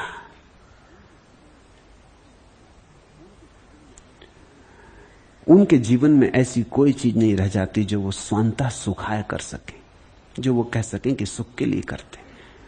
वो पूछते नाचने से फायदा क्या? अब नाचने से फायदा क्या? पक्षी अगर पूछने लगे गीत गुनगुनाने से फायदा क्या, तो सारी दुनिया सूनी हो जाए। मगर रोज उठाते हैं, सूरज के स्वागत में नाचते हैं, गाते हैं, आनंदित हैं, सुखी हैं। धन बिल्कुल नहीं है पक्षियों के पास, लेकिन सुख है। वृक्ष फूले चले जाते हैं, कोई वृक्ष पूछते ही नहीं। अभी तक कोई अर्थशास्त्री वृक्षों में पैदा ही नहीं हुआ जो उनको समझाया कि क्यों रे ना समझो, व्यर्थ फूले चले जा रहे हो, फायदा क्या? एक बार वृक्षों को ये ख्याल डाल दे उनके दिमाग में कि फायदा कुछ भी नहीं, फूलने से फायदा क्या, तो वृक्ष फूलने बंद हो जाएं, चांद तारे रुक जाएं, फायदा क्या? सूरज ठहर जाए, ये रोशनी बरसाने से फायदा क्या? ये सारा जगत अर्थशास्त्रियों की बिना सलाह के चल रहा है, सिर्फ आदमी को छोड़कर। और आदमी अर्थशास्त्रियों की सलाह के कारण बड़े अनर्थ में पड़ गया है। उसके जीवन से सारा अर्थ खो गया है। बस एक ही बात वो पूछता है, फायदा। स्वांतः सुखाय तुलसी रघुनाथ गाथा। किसी ने पूछा तुलसी को क्यों गाई तुमने राम की कथा, तो कहा स्वांतः सुखाय। कुछ पाने के लिए नहीं, कुछ राम को रिझाने के लिए भी नहीं, वो तो रिझे ही हुए हैं। कोई रुस्वत भी नहीं दी उनको कि तुम्हारी स्तुति गाएंगे तो जरा मुझे स्वर्ग में अच्छी ठीक सी जगह दे देना। नहीं, किसी लिए नहीं, गाने में मजा आया, स्वांतः सुखाय, सुख आया। तुम ख्याल करना, जब भी तुम कोई काम बिना कुछ पाने की आकांक्षा के करते हो तभी सुख आता है। और जहां भी कुछ पाने की आकांक्षा है वहीं दुख है, वहीं तनाव है। धन से तो सुख मिल नहीं सकता, क्योंकि धन का मतलब ही यह है कि धन साधन है और सुख बाद में आएगा। रुपया हाथ में रखने से तो सुख किसी को भी आता नहीं। कितने ही रुपए के ढेर लग जाएं तो भी सुख नहीं आता। सुख मिलेगा धन के इकट्ठे होने से पहले। हम धन इकट्ठा कर लें, फिर सुख मिलेगा। ऐसे लोग तैयारियां ही करते रहते हैं और तीर्थ यात्रा पर कभी नहीं निकलते। टाइम टेबल ही देखते रहते, जाना है, जाते नहीं, क्योंकि तैयारी कभी पूरी नहीं हो पाती, तो जाएं कैसे? तुम चकित हो गए, इस जगत के बड़े से बड़े धनी लोग भी निर्धन से भी ज्यादा निर्धन होते। उनका बाहर का धन तुम देखोगे तो पाओगे बहुत धनी, उनके भीतर जरा झांकोगे तो पाओगे राख ही राख। वहां अंगार भी नहीं, वहां जरा भी ज्योति नहीं जलती, मुर्दा ही मुर्दा। धनी आदमी को जीवित तुम मुश्किल से पाओगे। कारण, क्योंकि जीवन ही बेच बेच के तो धन इकट्ठा कर लिया। जीवन की सारी संवेदनाएं, जीवन की सारी क्षमताएं, जीवन का सारा काव्य तो बेच डाला और धन इकट्ठा कर लिया, इस आशा में कि फिर कुछ मिलेगा। इसे मैं तुम्हें कह दूं, इस क्षण में है सुख, और अगर तुमने अगले क्षण में सोचा तो तुम धन लोलुप हो। इसलिए मैं तुमसे यह भी नहीं कहता कि सिर्फ धनी ही पागल है। जो सोच रहा है स्वर्ग में मिलेगा वो भी उतना ही पागल है। जो सोच रहा है परमात्मा को पालूंगा फिर सुख मिलेगा वो भी पागल है। क्योंकि सबका तर्क एक ही है। तर्क यह है कि कुछ होगा, मिलेगा, फिर सुख। सुख जैसे परिणाम में आएगा नहीं, सुख या तो अभी या कभी नहीं। तुम यहां बैठे हो, अगर तुम सोच रहे हो कि मुझे सुन के तुम समझ लोगे, समझ में से सार निचोड़ लोगे, फिर अपने जीवन का वैसा व्यवस्थापन करोगे, तब तुम सुख को पाओगे। तुम चूक गए। तब यही तुमने धन बना लिया, फिर ये भी धन हो गया, फिर यहां भी लोभ आ गया। लोग आते हैं, एक डॉक्टर, उनको मैंने कहा कि तुम बैठे बैठे नोट क्यों लेते रहते हो? उन्होंने कहा कि नोट इसलिए लेता हूं कि बाद में काम पड़ेंगे। मैंने कहा हद हो गई। मैं समझा समझा के परेशान हुआ जाता है कि बात की फिक्र मत करो, बात काम पड़ेंगे। अभी मैं तुम्हारे सामने कुछ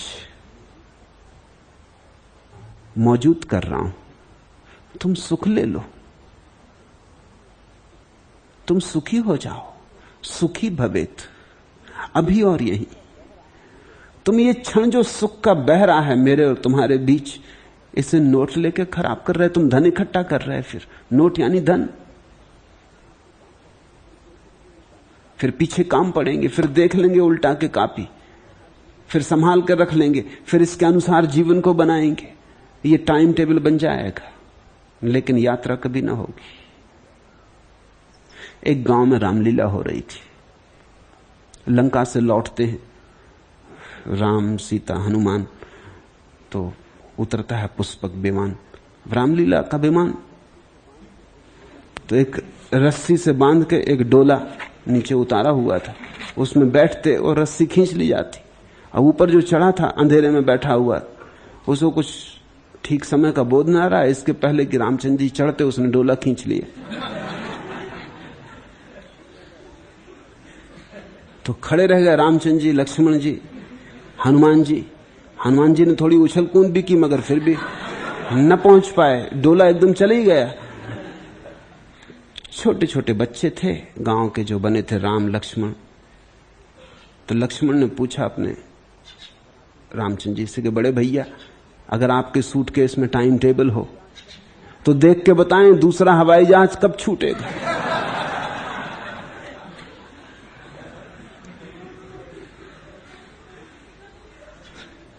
कुछ लोग तो छिपाए हुए हैं टाइम टेबल सब जगह। टाइम टेबल का भी अध्ययन लोग ऐसे करते हैं जैसे कुरान बाइबल का कर रहे हैं।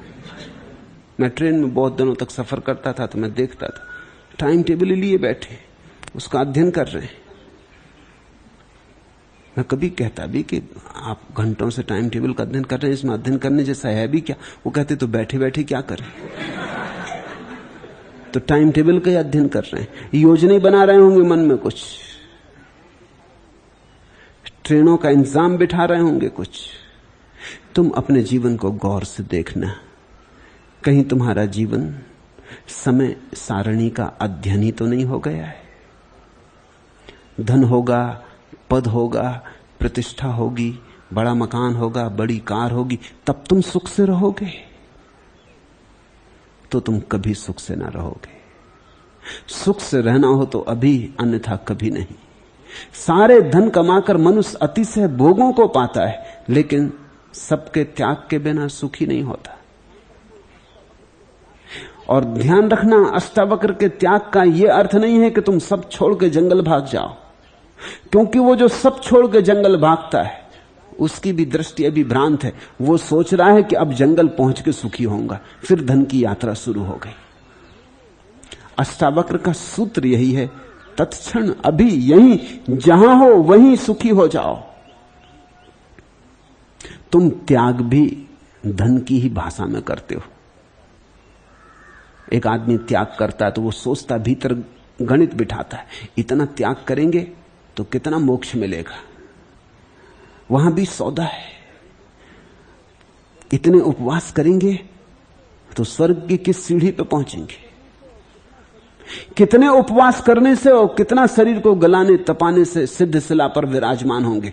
हिसाब लगा रहा। दुकानदार ही है ये, इसकी दुकानदारी बंद न हुई, इसने दुकानदारी नए आयाम में फैला दी। नहीं, धार्मिक व्यक्ति वही है जो कहता है सुख पाने के लिए कोई जरूरत नहीं है, सुख हमारा स्वभाव है, उसे कल नहीं पाना है, अभी उपलब्ध है, उसे अभी इसी क्षण उसमें हम डूब सकते, लीन हो सकते।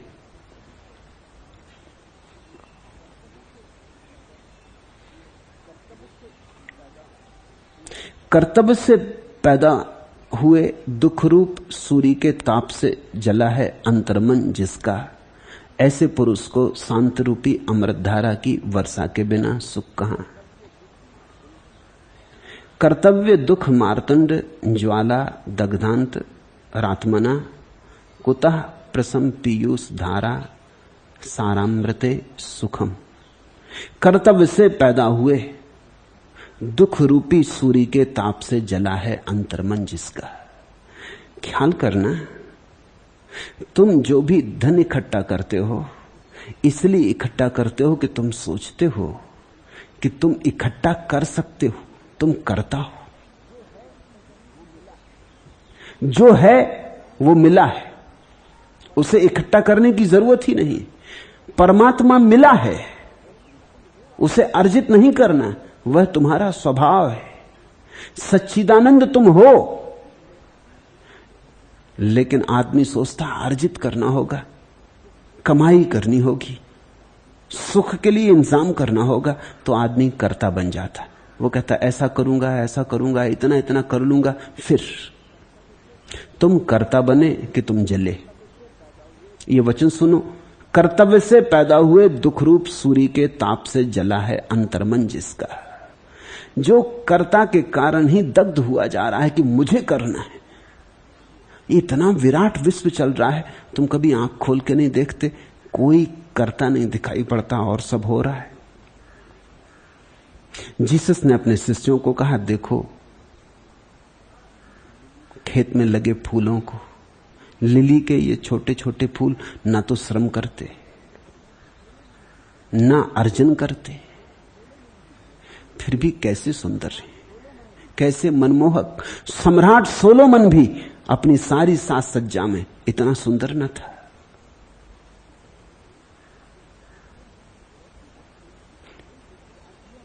क्या अर्थ हुआ इसका? इसका अर्थ हुआ, जरा गौर से देखो, इतना विराट अस्तित्व चला जा रहा, चल रहा, तो जो इस विराट को चला रहा है वही मुझको भी चला लेगा। ऐसा भाव जिसे आ गया, नमस्कार हो गया। ऐसा जिसे भाव आ गया, उसने अपनी सीमा छोड़ दी, असीम के साथ गठबंधन बांध लिया। उसने कहा करता है परमेश्वर, मैं करता नहीं। उसने अपने मैं का जो केंद्र था वो विसर्जित कर दिया। उसने कहा तूने ही पैदा किया, तू ही श्वास ले रहा, तू ही भोजन पचाता, तू ही भोजन को खून बनाता, तू ही जवान करता, तू ही बूढ़ा करता, एक दिन तू ही उठा ले जाएगा। जब सभी तू कर रहा है तो बीच में हम करता क्यों बने? तू सभी कर, हम सिर्फ होने देंगे, हम करता ना रहेंगे, हम केवल उपकरण हो जाएंगे, निमित्त मात्र। तेरी धारा हमसे बहे जैसे बांसुरी वादक की धारा बहती है बांस की पोंगरी से। बांस की पोंगरी सिर्फ खाली स्थान है जहां से स्वर बह सकते। हम बांस की पोंगरी होंगे। कबीर ने कहा है यही कि मैं बांस की पोंगरी हूं। तुम गाओ तो गीत बहे, तुम न गाओ तो गीत चुप रहे। मैं न गाऊंगा, मैं न गुनगुनाऊंगा, मैं बीच में न आऊंगा। ऐसी जो भाव दशा है वही नमस्कार है, वही नमन है, वही समर्पण है। कहो श्रद्धा, कहो प्रार्थना, भक्ति, आस्तिकता, जो भी कहना हो। लेकिन सार सूत्र की बात इतनी है कि कर्ता परमात्मा है, हम कर्ता नहीं है। कर्तव्य से पैदा हुए दुख रूप सूर्य से जला है जिसका अंतर्मन। ऐसे पुरुष को शांत रूपी अमृत धारा की वर्षा के बिना सुख कहां? नहीं, तुम्हारे कमाए सुख न कमाया जा सकेगा। शांत रूप वर्षा तुम्हारे ऊपर बरसे, तुम्हारी कमाई नहीं है शांति, तुम केवल द्वार दे दो और प्रभु वर्षे तुम्हारे भीतर भर जाए। देखा तुमने, बाहर वर्षा होती पहाड़ पर, पहाड़ खाली का खाली रह जाता क्योंकि पहले से भरा है।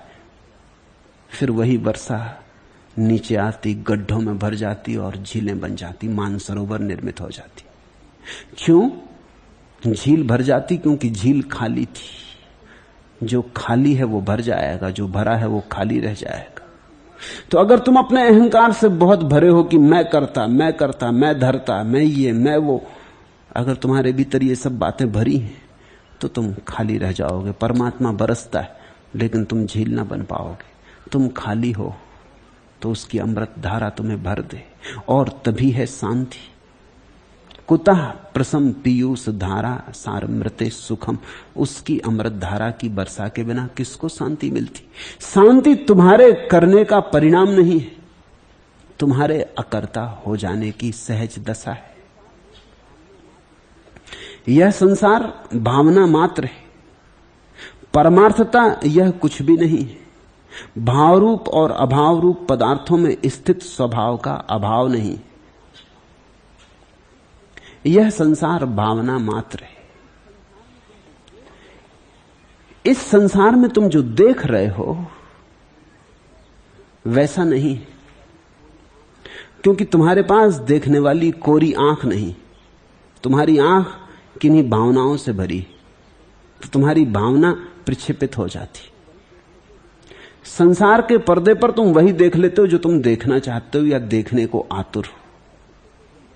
इसे थोड़ा समझने की कोशिश करना। तुम वही नहीं देखते जो है उसे तो वही देखता है जिसके भीतर बोधोदय हुआ, जिसके भीतर परमात्मा की किरण उतरी, जो जागा।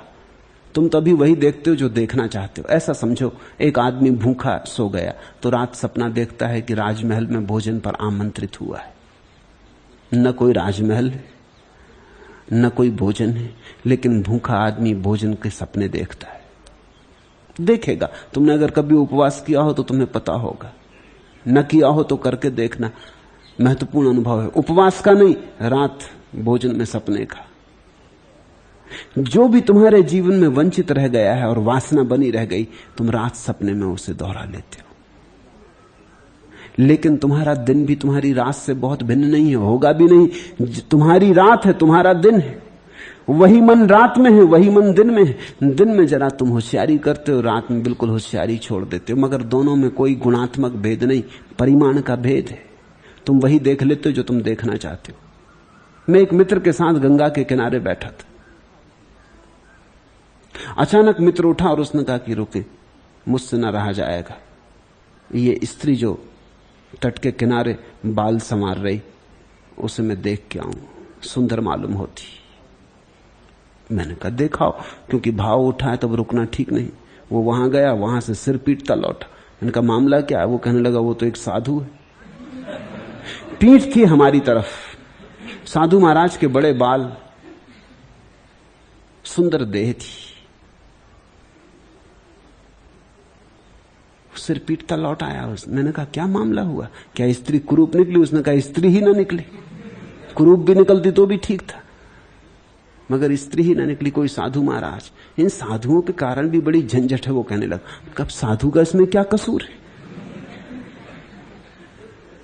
तुम्हारी धारणा तुम आरोपित कर लेते, साधु को तो बेचारे को पता भी नहीं है, तुम्हारे लिए उसने ये आयोजन भी नहीं किया है। इस संसार में तुम्हारी जो वासना है उसका प्रक्षेपण होता रहता है। यह संसार तुम्हारी वासना, तुम्हारी भावना का प्रक्षेपण है। जिस दिन तुम भावना शून्य हो जाते, उसी दिन दिखाई पड़ता वह जो है। तब तुम बड़े चकित होगे। अनंत अनंत चीजें जो कल तक दिखाई पड़ती थी एकदम खो गई, अब दिखाई ही नहीं पड़ती। एक महिला ने संन्यास लिया। महिला जैसी होनी चाहिए वैसी महिला, उनके घर में रुकता था कभी कभी, तो नहीं तो कम से कम 300 साड़ियां तो उसके अलमारी में होंगी ही। बहुत दिन तक वो रुकती रही, बार बार कहती कि और तो मुझे कोई अड़चन नहीं, साड़ियों का क्या होगा। मैंने उससे कहा कि देख, अगर यही भाव रहा तो मर के साड़ी होगी। साड़ियों का क्या होगा, साड़ियों का जो होना होना होगा। तू नहीं थी तब साड़ियों का कुछ हो रहा था, तू नहीं होगी तब भी साड़ियों का कुछ होगा, बांट दे। आखिर उसने हिम्मत कर ली, संन्यास ले लिया। अब तो गेरिक वस्त्र बचा, अब इतनी साड़ियों का कोई उपाय न रहा। कोई 3 महीने बाद उसने मुझे आके कहा कि बड़ी हैरानी की बात है, पहले मैं बाजार से निकलती थी तो मुझे 1000 कपड़े की दुकानें दिखाई पड़ती थी, अब नहीं दिखाई पड़ती। पहले कपड़े की दुकान दिखाई पड़ जाती तो मैं फिर जा ही नहीं सकती थी, 1000 काम छोड़ के भीतर जाती थी, जब तक देख ना लूं कि कोई नई साड़ी तो नहीं आ गई, कोई नया कपड़ा तो नहीं आ गया। लेकिन अब अचानक कुछ ऐसा हो गया है। मैंने कहा अचानक नहीं हो गया है, कारण से हुआ है। अब गैरिक वस्त्र ही पहनना है तो और वस्त्र पहनने का भाव गिर गया, बचा नहीं भाव, तो उसकी खोज बंद हो गई। खोज बंद हो गई तो अब कपड़े की दुकान में क्या अर्थ है। चम्हार को बिठा दो सड़क के किनारे, वो सिर्फ तुम्हारे जूते देखता, वो तुम्हारा चेहरा देखते ही नहीं। उसको सारी दुनिया जूतों से भरी, जूते चल रहे, जूते आ रहे, जूते जा रहे, अच्छे जूते, बुरे जूते, गरीब जूते, अमीर जूते, पढ़े लिखे, गैर पढ़े लिखे, सब जूते। उसे कुछ और दिखाई नहीं पड़ता। मुल्ला नसुद्दीन पकड़ लिया गया, हवालात में बंद कर दिया गया। मैं गया उसे देखने, मैंने कहा बड़े मियां ये मामला क्या, कैसे पकड़े गए। उसने कहा सर्दी जुकाम के कारण। मैंने कहा सर्दी जुकाम के कारण? सर्दी जुकाम तो मैं परेशान हूं, मुझे पकड़े जाना था, तुम्हें किसने पकड़ा? उसने कहा कि अब समझो बात पूरी। एक आदमी के जेब में मैंने हाथ डाला, सर्दी जुकाम के कारण पड़ाक से छींक आ गई, धर पकड़ा, वहीं पकड़ा गया। चोरी के कारण नहीं पकड़ा गया है, वो सर्दी जुकाम के कारण। आदमी अपने हिसाब से कारण भी खोजता, कारण भी सत्य नहीं होते, कारण में भी और कारण होते, कारण के भीतर कारण होते। तुम जो कारण बताते हो वो सच नहीं होता। तुम बेटे पे नाराज हो रहे हो, कोई तुमसे पूछता मत हो नाराज, तुम कहते नाराज ना होंगे तो ये सुधरेगा कैसे, लेकिन कारण के भीतर कारण होंगे। जरा गौर से देखना, इसको सुधारने में सच में तुम उत्सुक हो, या कि तुमने कुछ कहा था और उसने माना नहीं, इसलिए अहंकार को चोट लग गई। अब तुम अहंकार का बदला ले रहे, मगर छिपा के ले रहे, आड़ में ले रहे। कहीं ऐसा तो नहीं है कि सुधारने से कोई संबंध ही नहीं है। दफ्तर में मालिक तुम पे नाराज हो गया था और मालिक से तुम नाराज ना हो सके क्योंकि वो जरा महंगा सौदा था। क्रोध भरा चला आया, अब घर में कमजोर बच्चे को देख कर निकल रहा है, जो मालिक पे निकलना था वो बच्चे पे निकल रहा है। जरा गौर से देखना, कारण के भीतर कारण है।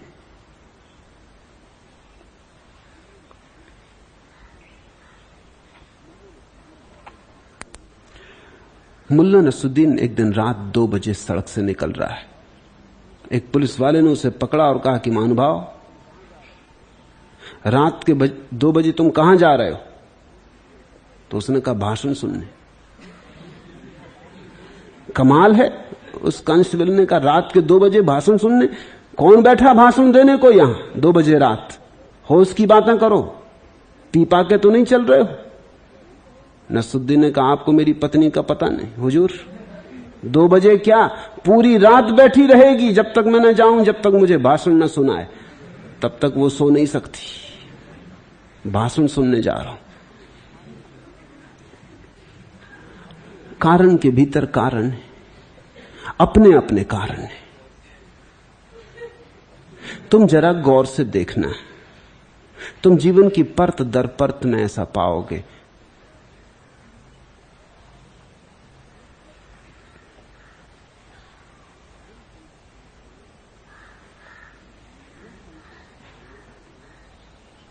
यह संसार भावना मात्र है।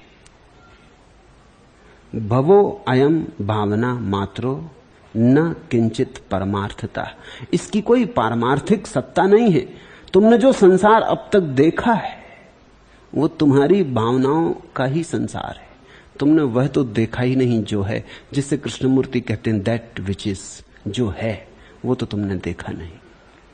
तुमने वही देख लिया है जो तुम देखना चाहते थे। तुमने वही देख लिया है जो तुम देख सकते थे अपने अंधेपन में।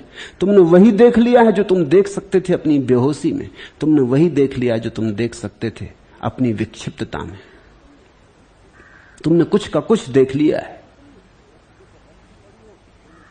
देखा तुमने, रास्ते पर रस्सी पड़ी हो, तुमने सांप देख लिया, भागे, हाँपने लगे कि गिर पड़े। मेरे गांव में एक कबीरपंथी साधु थे, अब तो चल बसे। उनका व्याख्यान सुनने में सदा जाता था। वो व्याख्यान में कुछ ऐसी बातें कहते थे जिनका उनके जीवन से कोई तालमेल नहीं था। मैं यही सुनने जाता था कि आदमी कितना गजब कर सकता। वो कहते संसार माया, और एक एक पैसे पे उनकी पकड़ थी। और वो कहते कि यहां रखा क्या है, ये सब तो जैसे रेत में बच्चे मकान बनाते। और उनको मैं देखता कि वो 24 घंटे छाता लिए भर दोपहरी में हम खड़े हैं और आश्रम बनवा रहे हैं। सोचता बड़ा मजे की बात है, भर दोपहरी में खड़े रहते हैं, पसीना चूता रहता, और ये रेत के घर बना रहे हैं जो गिर जाने वाले। मामला क्या है, इतने परेशान क्यों हो रहे हैं? कहते पैसे लगते में तो कुछ भी नहीं है, लेकिन एक एक पैसे पे उनकी पकड़ ऐसी थी कि गांव में उनसे ज्यादा कंजूस आदमी नहीं था। तो उनकी बातें में सुनने जाता था, ये देखने कि आदमी कितनी दूर की बातें कह सकता है। वो सदा कहते थे कि संसार तो ऐसा जैसे रस्सी में सांप दिखाई पड़ जाए। ये मैंने इतनी बार सुना, करीब करीब वो रोज ही कहते थे, रज्जू में सर्प दिखाई पड़ जाए ऐसा। सुन सुन के मुझे एक ख्याल आया, मैंने कहा इन पर प्रयोग करना चाहिए। वो रोज मेरे मकान के सामने से सांझ को निकलते थे, तो एक रस्सी में पतला धागा बांध के रस्सी को दूसरी तरफ सड़क की नाली में डाल के मैं एक खाट के पीछे मकान में जाके छिप के बैठ गया, धागा हाथ में रख लिया। जब वो आ रहे थे वहां से तो मैंने वो धागा खींचा, रस्सी नाली से बाहर निकली। वो तो ऐसे भागे कि कोई 5-7 कदम पे उनकी लुंगी फंस गई और गिर पड़े।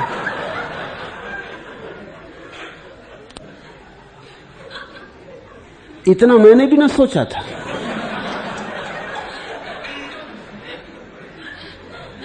और मैं पकड़ भी लिया गया क्योंकि सारी भीड़ इकट्ठी हो गई। और मेरे पिता ने मुझसे पूछा, ये तुमने किया क्यों? बूढ़े आदमी हैं, हाथ पैर टूट जाए, कुछ हो जाए, ये कोई मजाक की बात है? मैंने कहा मैंने किया भी नहीं, इन्हीं ने सुझाव दिलवाया। ये रोज कहे जाते। आखिर एक सीमा होती सुनने की भी। मैं सुनते सुनते थक गया, तो मैंने ये सोचा कि कम से कम इनको तो ना दिखाई पड़ेगा। इनको भी दिखाई पड़ गया। ये भूल ही गए, रस्सी में सांप दिखाई पड़ता भय के कारण। वो भय का प्रक्षेपण, जो हमें दिखाई पड़ रहा है वो हमारा प्रक्षेपण है। जब अष्टावक्र जैसे मनीषी कहते हैं कि संसार ब्रह्मवत है, माया है, तो तुम ये मत समझना कि वो ये कह रहे हैं कि झूठ है। वो इतना ही कह रहे हैं जैसा है वैसा तुमने नहीं जाना, कुछ का कुछ जान लिया है, कुछ का कुछ दिखाई पड़ गया। क्योंकि भय है, लोभ है, मोह है, क्रोध है, ईर्ष्या है, जलन है, 1000 तुम्हारे भीतर पर्दे, उन पर्दों में से सब विकृत हो जाता है। कुछ सीधा सीधा दिखाई नहीं पड़ता। आंख साफ सुथरी नहीं, बहुत धुएं से भरी है। भवो अयम भावना मात्रो न किंचित परमार्थता। ये संसार जो तुम जानते हो तुम्हारे पास है, ये सिर्फ तुम्हारी भावना है। किसी को पत्नी मान लिया है, किसी को बेटा मान लिया है, किसी को अपना किसी को शत्रु, किसी को मित्र, सब मान्यता है। कौन तुम्हारी पत्नी? 20-25 वर्ष तक एक दूसरे से अपरिचित जिए, फिर एक दिन कोई पंडित बिठा दिया कुंडली तुम्हारी दोनों की। ये पंडित अपनी ही कुंडली बिठा नहीं पाए, इनकी और इनकी पत्नी का जरा दर्शन तो करो जाके कि क्या चल रहा है, और ये हजारों की कुंडली बिठाए जा रहे हैं।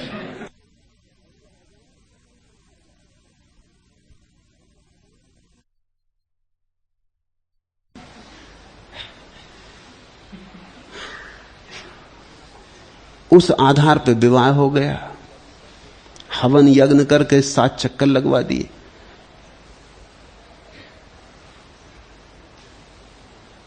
एक सज्जन मेरे पास आए, उन्होंने कहा कि बड़ी मुश्किल में पड़ गया हूं, अब विवाह हो गया,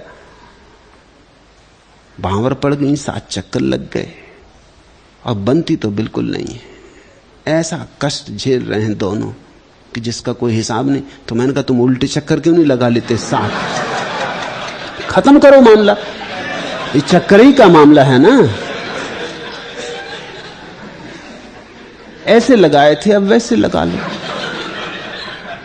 गांठ बंध गई गांठ खोल लो, करना क्या है? इसमें इतने परेशान क्यों हुए जा रहा है? 2 जीवन क्यों खराब किए ले रहे हो? नहीं, वो कहते हैं अजी ये कैसे हो सकता?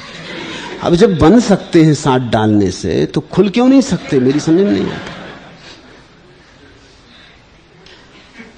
तुम्हारे जीवन के जो राग, संबंध, आसक्तियां, द्वेष, उन सब से जो जाल है उसको ही संसार कह रहे हैं। यह संसार भावना मात्र है, परमार्थता यह कुछ भी नहीं। भावरूप अभावरूप पदार्थों में स्थित स्वभाव का अभाव नहीं। बस एक चीज यहां सच है और वह है तुम्हारा साक्षी भाव, तुम्हारा स्वभाव।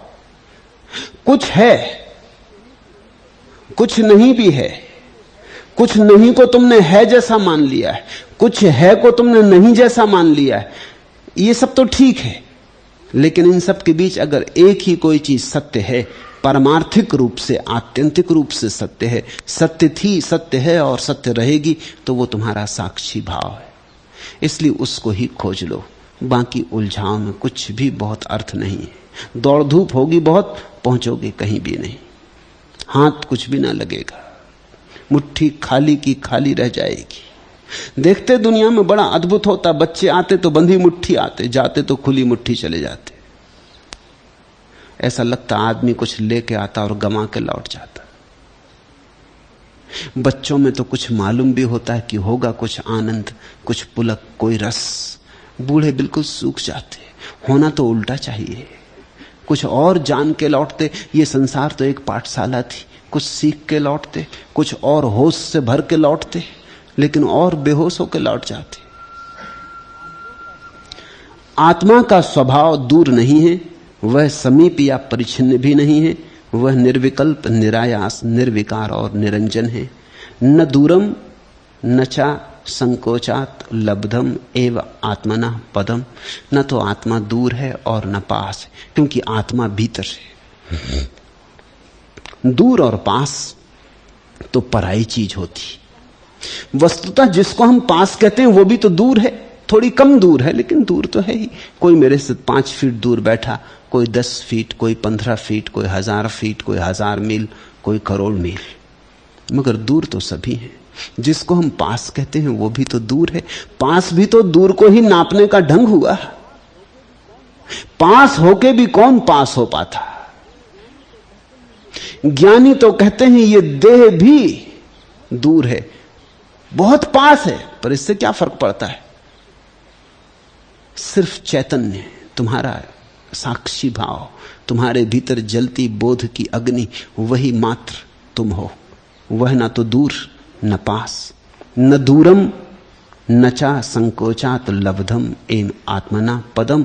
वह जो आत्मा है, वो जो स्वभाव है आत्मा का, या आत्मा में छिपा जो परमात्मा है, न दूर न पास, न प्रगट न अप्रगट, निर्विकल्पम निरायासम निर्विकारम निरंजनम। वह निर्विकल्प है। विचार खो जाएं, अभी तुम जान लो। निर्विकल्प हो जाओ, अभी तुम जान लो। निरायास, उसको जानने के लिए आयास भी नहीं करना, प्रयास भी नहीं करना, प्रयत्न भी नहीं करना। निरायास, वो तो मिला ही हुआ है, तुमने उसे कभी गंवाया नहीं। इसलिए तुम जरा जाग जाओ तो पता चल जाए कि खजाना सदा से पड़ा है, निर्विकार। और वहां कोई विकार कभी गए नहीं। तो लाख तुम्हारे साधु सन्यासी तुम्हें समझाएं कि पापी हो, भूल में मत पड़ना, और लाख कोई तुम्हें समझाए पुण्यात्मा हो, भूल में मत पड़ना। ना तो पुण्य है वहां, ना पाप है वहां, वहां निर्विकार है। तुमने क्या किया और क्या नहीं किया सब सपने की बकवास है। उस एक को जानते ही सब किया अनकिया सब खो जाता, भ्रम मात्र हो जाता और निरंजन। उस पर कोई चीज रंग नहीं चढ़ा सकती, अलिप्त। तुम चाहे कितनी ही काल कोठरियों से गुजरो, उस पर कालिख नहीं लग सकती। और तुम चाहे नरक की यात्रा करो तो भी नरक उस पर छाया नहीं डाल सकता। तुम्हारे भीतर ऐसा परम धन लेके तुम चल रहे हो जो छीना नहीं जा सकता, विकृत नहीं किया जा सकता, चोर चुरा नहीं सकते, मगर तुम्हें उसकी याद नहीं। तुम बाहर देख रहे, तुम्हें उसकी याद नहीं। तुमने कभी कभी देखा ना कि आदमी चश्मा लगाए रहता और चश्मे को खोजता, चश्मे लगाए और चश्मे को खोजता, जल्दी में ट्रेन पकड़नी के, बस पकड़नी के, कुछ काम में आ गया तो भूल जाता एकदम। तुमने देखा कि आदमी कान पर पेंसिल खोसे रहता और सारी टेबल खोज डालता।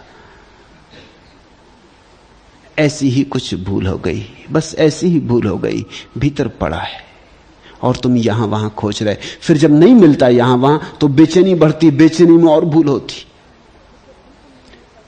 फिर जब बिल्कुल नहीं मिलता, कितने ही दौड़ते हो, मीलों की यात्रा करते हो, जन्मों जन्मों की यात्रा, और नहीं मिलता तो बहुत घबरा जाते हो। उस घबराहट में और होश खो जाता। जरा बैठो, ध्यान का इतना ही अर्थ है, जरा बैठो, दौड़ो मत, खोजो भी मत, जरा शांत होकर बैठ जाओ। शायद जो तुम्हारे तल में पड़ा है वो प्रकट हो जाए। शायद शांत अवस्था में तुम्हें अपने स्वभाव का स्मरण हो जाए। मैंने सुना है, एक पुरानी कथा है, तुमने भी सुनी होगी, थोड़े से फर्क उसमें करना चाहता हूं। पुरानी कथा है, 10 मूढ़ व्यक्ति नदी पार किए। नदी पूर्व पर थी, वर्षा की नदी। उस पार जाके उन्होंने सोचा कि गिनती कर लें, कहीं कोई खो ना गया हो। तो उन्होंने गिनती की। जिसने भी गिनती की उसने 9 ही गिने, क्योंकि अपने को छोड़ गया। 1 2 3 4 5 6 7 8 9 सबने गिना और सबने पाया कि बात बिल्कुल सही, एक खो गया। क्योंकि सभी अपने को छोड़ के गिनती की। वो तो बैठ के रोने लगे, वो तो छाती पीटने लगे कि साथी खो गया। पुरानी कथा कहती कि कोई पंडित बुद्धिमान पुरुष पास से गुजरा, उसने देखा, पूछा क्यों रोते हो? कहा कि 10 आए थे, नदी पार की, 9 रह गए, एक खो गया। उसने नजर डाली, देखा कि 10 के 10 हैं, मूढ़ मालूम होते। उसने कहा खड़े हो, मैं गिनती करता हूं। उसने गिनती की। पहले उसने गिनती करवाई देखने के लिए कि ये किस तरह की गिनती करते। देखा तो एक आदमी ने गिनती की, 1 2 3 4 5 6 7 8 9, और उसने अपने को छोड़ गया। तो उसने उसकी छाती पे हाथ रखा, जोर से कहा, पागल, 10वां तू है। तब उन्हें होश आ गया। वो 10 बड़े प्रसन्न हुए, उसे बड़ा धन्यवाद देने लगे कि आपने बड़ी कृपा की कि 10वां साथी मिल गया, नहीं तो खो ही गया था, बिल्कुल गंवा बैठे थे। अब ये कहानी बड़ी महत्वपूर्ण है, लेकिन इसमें कहानी कहती है कि 10 मूढ़ व्यक्ति, मैं तुमसे कहूंगा 10 पंडित व्यक्ति नदी के पार गए।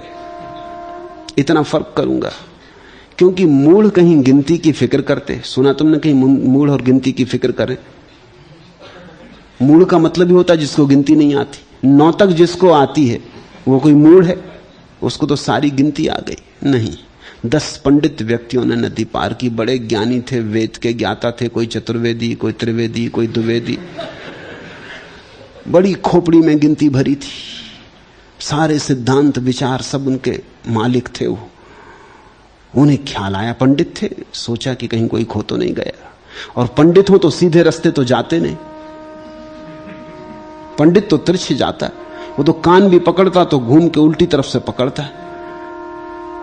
तो उन्होंने गिनती की और स्वभाव था जैसा कि पंडित करेगा, वो अपने को छोड़ जाता, वो दूसरे को सलाह देता, अपने को छोड़ जाता, वो दूसरे को ज्ञान बांटता, खुद अज्ञानी रह जाता, वो सारी दुनिया को बदलने में लगा रहता है, खुद नहीं बदलता, जैसा पंडित की आदत होती। उसने गिनती की, 9 तक तो गिन लिया, 10वां चूक गया, रोने लगे। वहां से कोई सीधा साधा आदमी आता था। कहता हूं सीधा साधा, न पंडित न मूढ़, क्योंकि मूढ़ हो तो गिनती नहीं जानता, पंडित हो तो गिनती गड़बड़ा जाती। सीधा साधा सरल चित्त आदमी, न इतना मूढ़ की गिनती न कर सके, न इतना पंडित की गिनती गड़बड़ कर ले। दोनों अतियों से मुक्त, कोई बुद्ध पुरुष मध्य में ठहरा हुआ, दोनों अतियों के पार, मध्यम निकाय पर, ठीक संतुलित, न पंडित न मूढ़। ये दोनों तो असंतुलन है। मूढ़ बिल्कुल नहीं जानता और पंडित जरूरत से ज्यादा जान लेता। दोनों बीमारियां हैं, एक बाएं झुक गया, एक दाएं, दोनों गिरेंगे। ठीक तो वही है जो रस्सी पर बीच में संभला। कोई सीधा साधा आदमी आता था, उसे देख के बड़ी हंसी आई कि पागल क्यों रोते हो, और ये देख के और भी हंसी आई कि सब बड़े पंडित हैं। इतना फर्क कहानी में कर देना चाहता हूं, कहानी महत्वपूर्ण है। और तुम्हारा गुरु तुमसे इससे ज्यादा कुछ भी नहीं कर सकता कि तुम्हारी छाती पे हाथ रख के कहे कि 10वां तू है। बस इससे ज्यादा गुरु और क्या कर सकता है। खोया नहीं है किसी को, जिसे तू खोज रहा है वह तू है। तत्वमसि श्वेत केतु। मेहमान के निवृत्त होने पर, मोह मात्र के निवृत्त होने पर और अपने स्वरूप के ग्रहण मात्र से वीत शोक और निरावृत दृष्टि वाले पुरुष शोभायमान होते। व्याह मोह मात्र विरतौ स्वरूपादान मात्रता वीत शोका विराजन्ते निरावरण दृष्टया। जिसका ये सपनों में मोह छूट गया, जिसने ये मन में उठती रागात्मक वृत्तियों को जाग के देख लिया और इनका विचार छोड़ दिया, और जो चीजों को सीधा सीधा देखने लगा, व्याह मोह मात्र विरतौ, मोह मात्र जिसका निवृत्त हुआ, जो अब ऐसा नहीं कहता कि ये मेरा है और ये मेरा नहीं है, क्या मेरा है और क्या तेरा है। मोह मात्र विरतौ स्वरूपादान मात्रता, और जिसने अपने स्वरूप को ग्रहण कर लिया। शब्द का अर्थ समझना, स्वरूप को पाना थोड़ी है ही, लेकिन तुम भूल गए, भूल को सुधार लिया। 2 और 2 5 जोड़ रहे थे, 2 और 2 4 जोड़ लिए। 2 और 2 4 ही थे, जब तुम 5 जोड़ते थे तब भी 4 ही थे। तुम 50 जोड़ो तो भी 4 ही रहेंगे।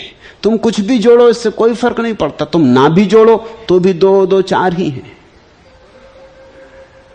स्वरूपादान मात्रता, और जिसने अपने स्वरूप को अब अंगीकार कर लिया, जो था उसे स्वीकार कर लिया, जो था उसकी स्मृति से भर गया। वीत शोका विराजन्ते निरावरण दृष्टया, वो सारे दुख के पार हो जाता है और एक ऐसे सिंहासन पर विराजमान हो जाता है जहां निर्मल दृष्टि है, जहां सब निर्मल है, निर्विकार है। ऐसी निर्विकार दृष्टि वाला व्यक्ति ही शोभायमान है। हमने इस देश में ऐसे व्यक्ति की ही महिमा गाई है, धन की नहीं, पद की नहीं, सम्राटों की नहीं, साम्राज्यों की नहीं। हम तो एक ही साम्राज्य पे भरोसा करते हैं, वो है भीतर का, स्वभाव का, स्वच्छंद, स्वयं के गीत का। ऐसा ही व्यक्ति केवल स्वाभायमान है। वीत शोका विराजन्ते निरावरण दृष्टया, जिसकी दृष्टि निरावरण हो गई, जिसकी आंख पर कोई पर्दा ना रहा, कोई आवरण ना रहा, जो देखने लगा सीधा सीधा, जिसकी देखने की कोई आकांक्षा ना रही कि ऐसा देखूं कि ऐसा हो, जो सीधा सीधा देखने लगा। ऐसा निरावरण दृष्टि को उपलब्ध व्यक्ति ही एकमात्र जगत में शोभायमान है। समस्त जगत कल्पना मात्र है और आत्मा मुक्त और सनातन है। ऐसा जानकर धीर पुरुष बालकों की भांति क्या चेष्टा कर। ये बड़ा अद्भुत सूत्र है, आखिरी सूत्र आज के लिए। समस्त कल्पना मात्र मात्मा मुक्ता सनातना इति विज्ञाय धीरो ही किमभ्यस्यति बालवत्। सारा जगत कल्पना मात्र है, ऐसा जिसने जाना, ऐसे जानते ही दूसरी बात भी जान ली, साथ ही साथ युगपत कि आत्मा सनातन और मुक्त है। जब तक संसार सत्य है, आत्मा बंधन में मालूम होती। जैसे ही संसार मालूम हुआ मिथ्या, आत्मा मुक्त है। संसार की भ्रांति ही बंधन है, बंधन वास्तविक नहीं। तुमने मान रखा कि बंधन है, इसलिए है। तुम छोड़ दो मान्यता, छूट जाता। ऐसा जानकर धीर पुरुष क्या बालकों की भांति चेष्टा करता है? बच्चे अभ्यास करते। भाषा सीखनी तो अभ्यास करना पड़ता है। भाषा भूलनी हो तो भी क्या अभ्यास करना पड़ेगा। कुछ कमाना हो तो अभ्यास करना पड़ता, कुछ गंवाना हो तो अभ्यास करना पड़ेगा। रामकृष्ण के पास एक आदमी ने 500 मोहरें लाकर रख दी, कहा कि आपको दान करना। रामकृष्ण का तो एक काम कर, दान तो हम ले लिए, हम स्वीकार कर लिए, अब हमारी तरफ से इनको गंगा में फेंका। वो आदमी बड़ा मुश्किल में पड़ा। इंकार ही कर देते तो अपने घर तो ले जाता, ये और उपद्रव कर दिया, स्वीकार भी कर लिया और अब कहते हैं गंगा में फेंका, और अब कहते हैं इसे अब मेरा कोई बस भी नहीं। वो गया, बड़ी देर लगा दी। तो रामकृष्ण का पता लगाओ गया कि नहीं गया, कहां है, कितनी देर लगा दी, इतनी देर की जरूरत क्या। कोई गया तो वहां उसने भीड़ इकट्ठी कर रखी थी। वो एक एक असरफी को पटकता, सीढ़ी पर बजाता, खनखनाता, फिर फेंकता और गिनती करता। तो देर लग रही थी। रामकृष्ण भागे गए और कहा, पागल, जब कमाना हो तो गिनती करनी पड़ती, जब फेंकना तो गिनती किस लिए कर रहा हो, खनखना किस लिए रहा है। अब तुझे क्या फिक्र पड़ी कि सही है कि खोटी है, कि असली है कि नकली है। कमाते वक्त की तेरी आदत है, मगर गंवाने में फेंक, इकट्ठा फेंक। अभ्यास करना पड़ता, जब हम भोग का अभ्यास करना पड़ता, त्याग का अभ्यास नहीं करना पड़ता। त्याग तो एक क्षण में घट जाता, भोग तो जन्मों जन्मों में नहीं घटता, और त्याग एक क्षण में घट जाता।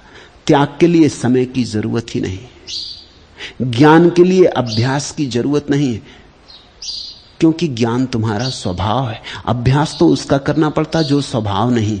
बच्चा पैदा होता, कोई भाषा लेके तो पैदा नहीं होता, न जर्मन, न जापानी, न हिंदी, न मराठी, न गुजराती, कोई भाषा तो लेके पैदा नहीं होता। बच्चा तो बिना भाषा के आता है, तो भाषा स्वभाव नहीं है।